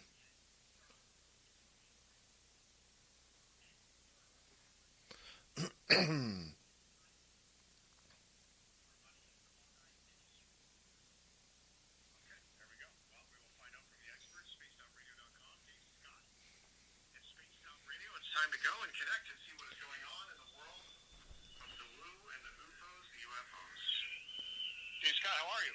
I am good, man. We are just loading up here.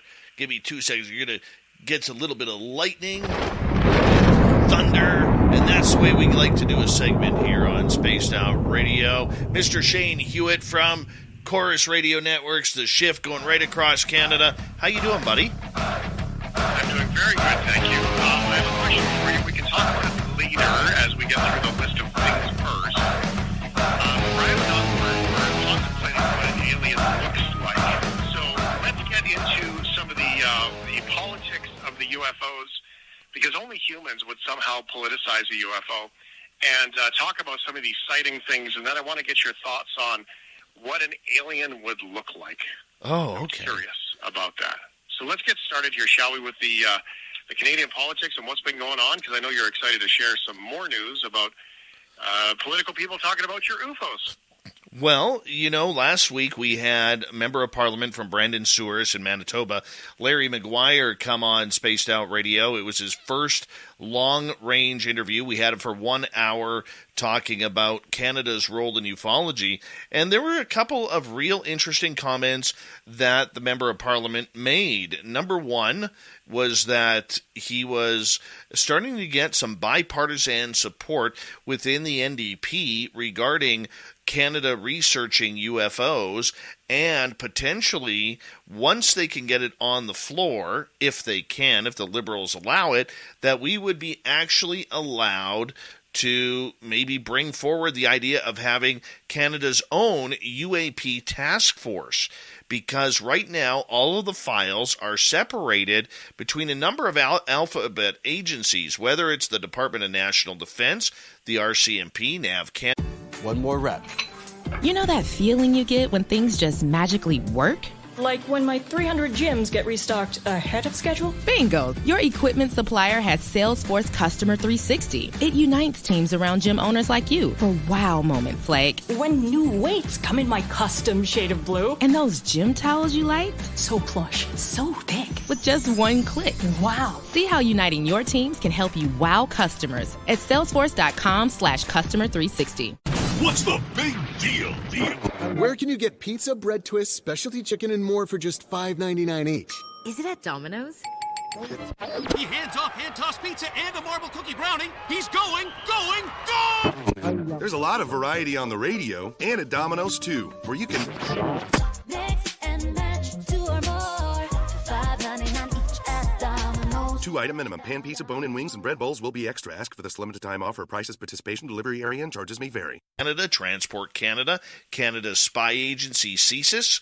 So there's a lot of real interest in trying to get a task force going to get all of these reports put together. He believes that Canada's top scientists should run the program, that this should not be military controlled, which I thought was very interesting and very pleasing and soothing to my ears, because he wants the public to know that these are happening over Canadian facilities. He even went as far as to say that there have been UAP spotted over Canadian nuclear energy facilities, and believes with all the security cameras, especially around the plant they call the Bruce plant, which is the largest nuclear energy facility in the world, that they believe that there could be videos of these, whatever they are, hovering and flying over Canadian nuclear facilities. Is there any perspective on size of those, Dave? I don't know the size. That's the problem. And he didn't get into specifics because the minister and the deputy minister, John Hannaford, and his assistants allegedly knew nothing about any type of UFOs over nuclear power facilities, which is kind of ironic because there is public record of this happening. Okay, so small little things, big things. I imagine if you're going to say that people are seeing these things from the ground, that pilots would be seeing them too. What about commercial aviation pilots? Are they seeing these things? Are they having this conversation? They are. And apparently this conversation is starting to make its way through military pilots up in Canada as well. Now, previous to this, the reason why a lot of pilots did not speak of any type of UFOs that they spotted in the sky was because there was a real stigma around that they could lose their flight wings, and their days of piloting aircraft, whether it was military or whether it was commercially, would be done if they actually filed a UFO report. Nowadays, knowing that they are taking this more seriously, McGuire and many others are hoping that this very much opens up the door for more pilots, especially ex and current military pilots, to start speaking loudly about what they are seeing in Canada's skies. This is cool. All right, so what's next, Dave? I know you've been looking for more information on all of the politicians and everything else. You had Larry McGuire on. Is he seeing some repercussions of this? Are people looking at him kind of going, what's happening? Or is this actually pushing the narrative forward? Because I know that you've shared for me for a couple of years here that you really wanted the acknowledgement that these things were happening. Well, the good news is I asked Larry McGuire that exact question. What was the response from his fellow politicians around this? And resoundingly, he said he hasn't got a negative comment about pursuing this at all. The only strange thing that has happened, Shane, is the Liberal Party of Canada has yet to speak on this. We do know that Harjit Sajjan, the former Minister of Defense, had been read in. I believe it was twice. My informants in the United States and not Canada have told me that Sajjan and Prime Minister Trudeau were read into the UAP phenomena back in 2019, somewhere between August and December of that year, after David McNaughton, the former ambassador to the United States, actually had a meeting in Washington, D.C. regarding the subject. And then he flew back to Ottawa to break it down for the Liberal sitting members. Now, that is unconfirmed. The Prime Minister's office has not released any information regarding that meeting between McNaughton and Trudeau and Sajjan, but we do know that other politicians are getting on board. They are actually quite happy that Larry McGuire has stepped up, put his neck on the line, so to speak.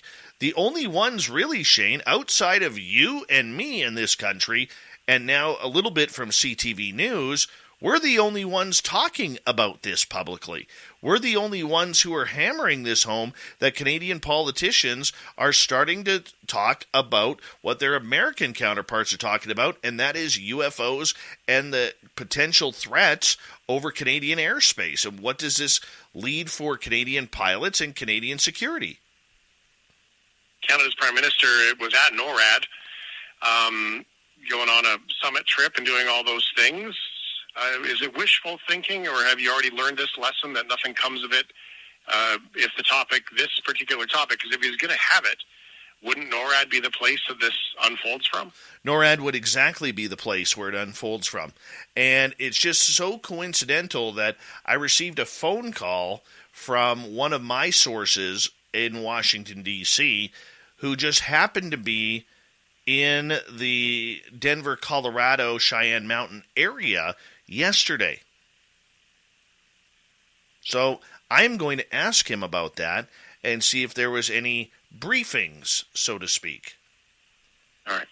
So not only are people seeing UFOs flying over these nuclear power plants and all these different things, there is a story of a Southern Ontario boy that I want you to share. All right, this happened, and first off, I want to say thank you to a good friend of my shows. It's Lon Strickler from phantomsandmonsters.com. He really has one of the greatest eclectic libraries of strange sightings that happen. And this goes back to 1986, 87, where a young Southern Ontario boy was outside enjoying his summer day when he had a close encounter with a mantid-like humanoid, some would call an alien.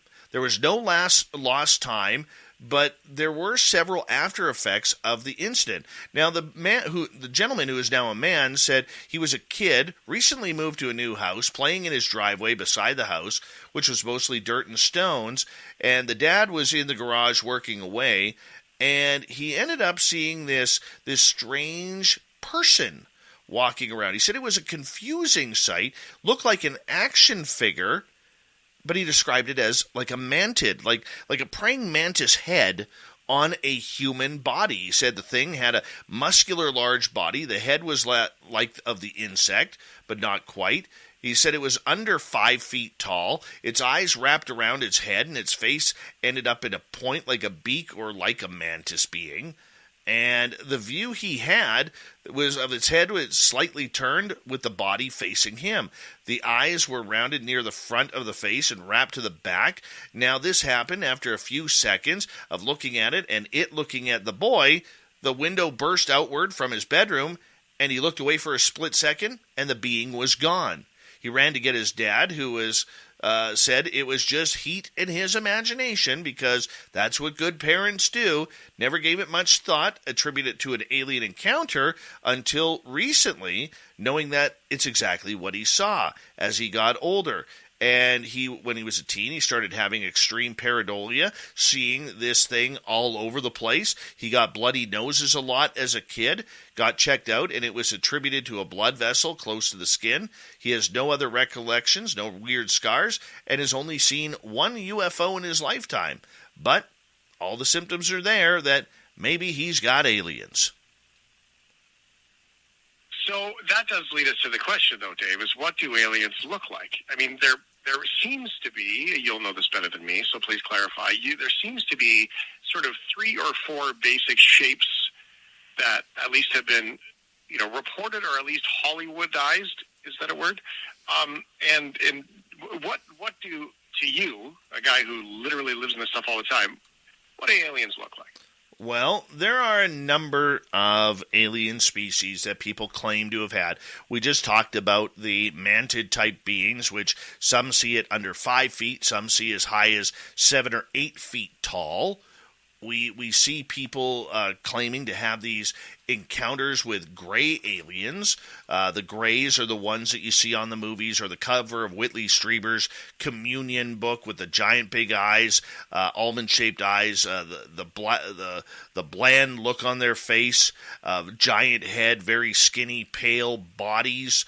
And those are said to go anywhere from 3 feet to 7 feet tall. Well, I have been told that if you remember the movie Close Encounters of the Third Kind, they got 2 different types of aliens there. They got the little grays, and then they got the big gray who's like 8 feet tall with the long spindly arms and legs. I've been told that is a very true comparison to what many people are seeing today. There's the humanoid type beings that, look just like you and I, except maybe they've got pointed ears like a fairy, or they have better skin than Jennifer Aniston on her commercials for the moisturizing cream. And that's impossible. I know. Beautiful skin. Hey, by the way, speaking of that, I had one of my audience listeners ask me this question. I'll ask you this question for my audience.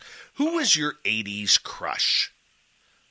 My 80s crush? Who was your 80s crush? That's a good question. Who was my 80s crush? I'd have to think back to some of the older movies. What were my 80s movies? Oh, there were a lot of them. Fast Times at Ridgemont High. What was yours? My 80s crush, remember from The Fall Guy, Heather Thomas? Mm-hmm. Yeah, her. Because I think every one of my friends had posters of her. Remember all the bikini posters? And remember Elizabeth Shue? She was in Cocktail. She was in Karate Kid, Adventures in Babysitting. Those were my two crushes. Yeah. Helen Hunt might have been 90s. Yeah, she was more 90s. Yeah. Yeah, anyway, that's funny. Then there's a picture that I see in my mind of one. And what was the movie, Ryan, with the flying dog? It was it was the fantastic movie. Oh man, what a joke! The Never-Ending Story. You know what it was? It was The Never-Ending Story. Never-Ending Story. There was. Thank you, Dirty Filth. Remember? Yeah, that was a long time ago. I don't even know who the actress was, but I remember watching that show over and over again because as a young man. Musically, though, it had to be Debbie Gibson. Had to be Debbie Gibson. Right. That's funny. Actually, that's really funny that you said that. Debbie Gibson wasn't Canadian, was she? No, she's American. Yeah.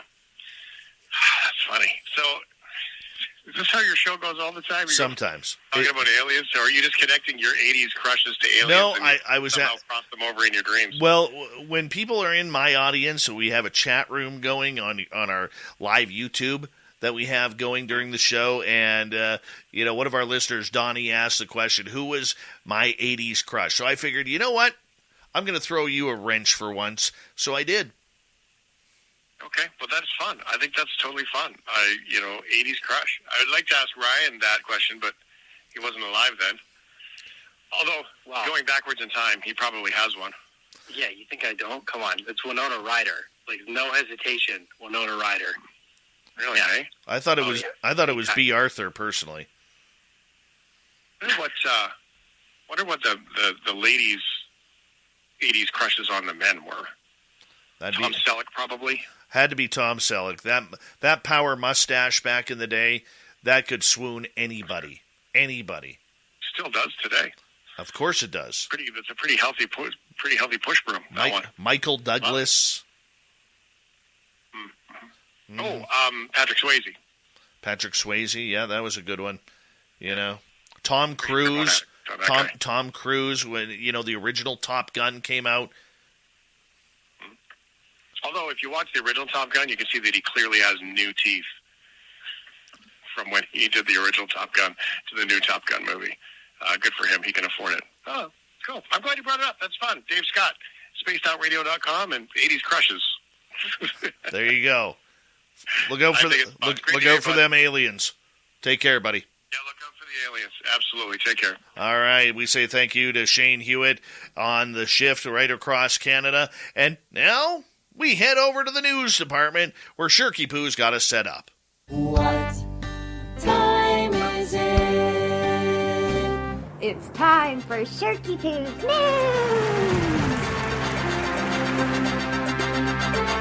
All right, let's see what Shirky Poo has for us tonight. All right, let's start off in Disneyland. It turns out Disneyland isn't always the happiest place on earth, as Disneyland Paris had to issue an apology after an employee recently ruined a marriage proposal at the theme park. Yeah, so in this video that went viral online, you see a man kneeling on one knee about to pop the question to his beautiful would-be bride in front of the iconic Sleeping Beauty castle. But before he can finish the proposal, A Disneyland staff member runs over and abruptly snatches the ring box from his hand. The employee then redirects the couple to capture the romantic moment on a different platform, saying, "Yes, that's great, but it'll be even better over here," resulting in boos from onlookers.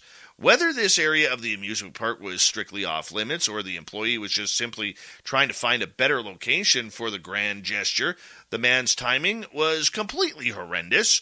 Reports that after the awkward moment, a Disney spokesperson decided to address the situation and apologize. "We regret how this was handled. We have apologized to the couple involved and offered to make it right." Regardless of the apology, many have slammed the Disney staff member anyway, intervening with one person writing, "Disney must pay him a good amount of money to taint people's magical moments." Oh, that is just horrible. Horrible. Like, he snatched the ring out of the potential groomsman's hands. Who does that? All right, sticking with Disney, a couple opted to spend their wedding's food budget on Mickey and Minnie Mouse instead.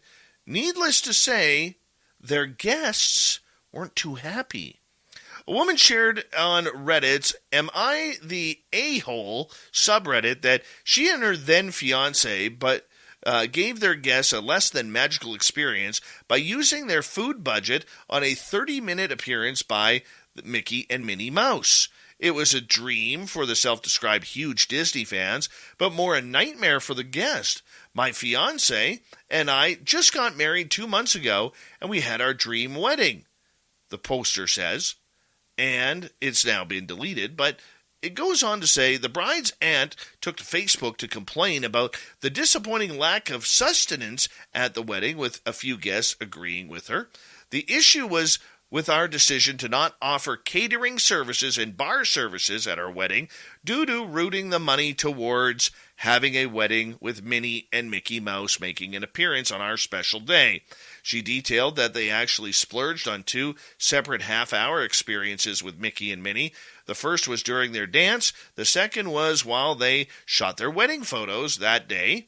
She said it cost about $2,750 for one session, adding that it worked out to be almost exactly what our parents allotted for our catering budget. The bride said that there were plenty of facilities at the venue where people could eat, as well as vending machines. Yeah, because we all go to a wedding to eat stale potato chips out of the vending machine. She insisted that having the characters there was a big deal. You have to understand that this was Disney official wedding, Minnie and Mickey. It's a 2-year waiting list just to see the dates available. Most comments from the post remain, and the Redditors were beyond shocked at the bride and groom's Disney-fied wedding option. "Imagine sitting at a table with no food watching 2 weirdos in costumes pose for pictures with Mickey and Minnie Mouse," one person said. "This is so weird," a second person wrote. "Why even invite guests? The fake characters in costume were obviously more important than anyone invited." Where do you stand on that? Let me know. California woman recently bought a sofa off of Craigslist. Yeah, Vicky Umodu of Colton, California, purchased the furniture after moving into a new place, and she scored a free set of sofas that seemed too good to be true. And it's like hitting the lottery, because when she got the furniture home, she discovered inside one of the cushions was $36,000 in cash. Yeah. She scrolled down on Craigslist, saw free items, grabbed it, and brought them home. The family confirmed they were giving away the furniture of a loved one who recently passed away. So Umoto recalled thinking it was a heating pad or something in the cushion. She unzipped it and saw several envelopes filled with money. She said she never attempted to keep what the loot and what the money was, and immediately called the family to let them know of her discovery. The family told her they also discovered money hidden around the property, but only a few $100s. As a reward, they gave her $2,200 and insisted on buying Umoto a brand new refrigerator for her new house. She goes, "I was not expecting a dime from him. I was not. But God has been good to me and my children, and we're very thankful." That's a way to make things work right there. And we say thank you to Shirky Poo for collecting the news, Super Duke for hanging out with us all night long, Shane Hewitt from Chorus, chatting away with us about UFOs. Swamp Dweller for another spooky story. And what a great night of radio all night long. We got Mr. Ron Bumblefoot Thal rocking in the background with Little Brother is watching. Bumblefoot is the official music of Spaced Out Radio, rocking us in and out of every single show. Get your horns up for the guitar god himself. Special thanks to everybody listening in at home, at work, in your cars, wherever you may be. Thank you to everyone in our chat rooms tonight. YouTube, Twitch, LGAB, Facebook, the Space Travelers Club, and on Twitter at hashtag Spaced Out Radio.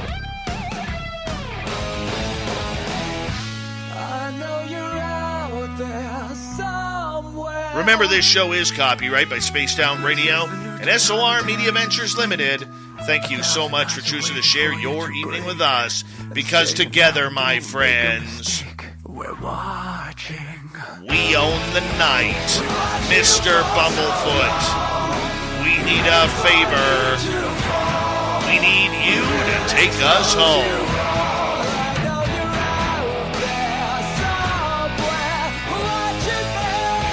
Yes, the Woo train has docked for the night. But soon, my friends, we shall ride again. Your seats are always available. Your tickets never expire.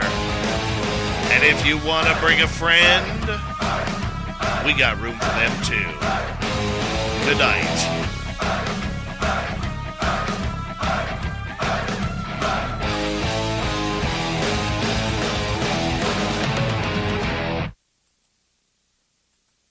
One more rep. You know that feeling you get when things just magically work? Like when my 300 gyms get restocked ahead of schedule? Bingo! Your equipment supplier has Salesforce Customer 360. It unites teams around gym owners like you for wow moments like when new weights come in my custom shade of blue. And those gym towels you like? So plush, so thick. With just one click. Wow. See how uniting your teams can help you wow customers at salesforce.com/customer360. What's the big deal? Where can you get pizza, bread twists, specialty chicken, and more for just $5.99 each? Is it at Domino's? He hands off hand-tossed pizza and a marble cookie brownie. He's going! There's a lot of variety on the radio and at Domino's too, where you can Mix and match 2 or more. $5.99 each at Domino's. 2-item minimum. Pan pizza, bone-in wings, and bread bowls will be extra. Ask for this limited time offer. Prices, participation, delivery area, and charges may vary.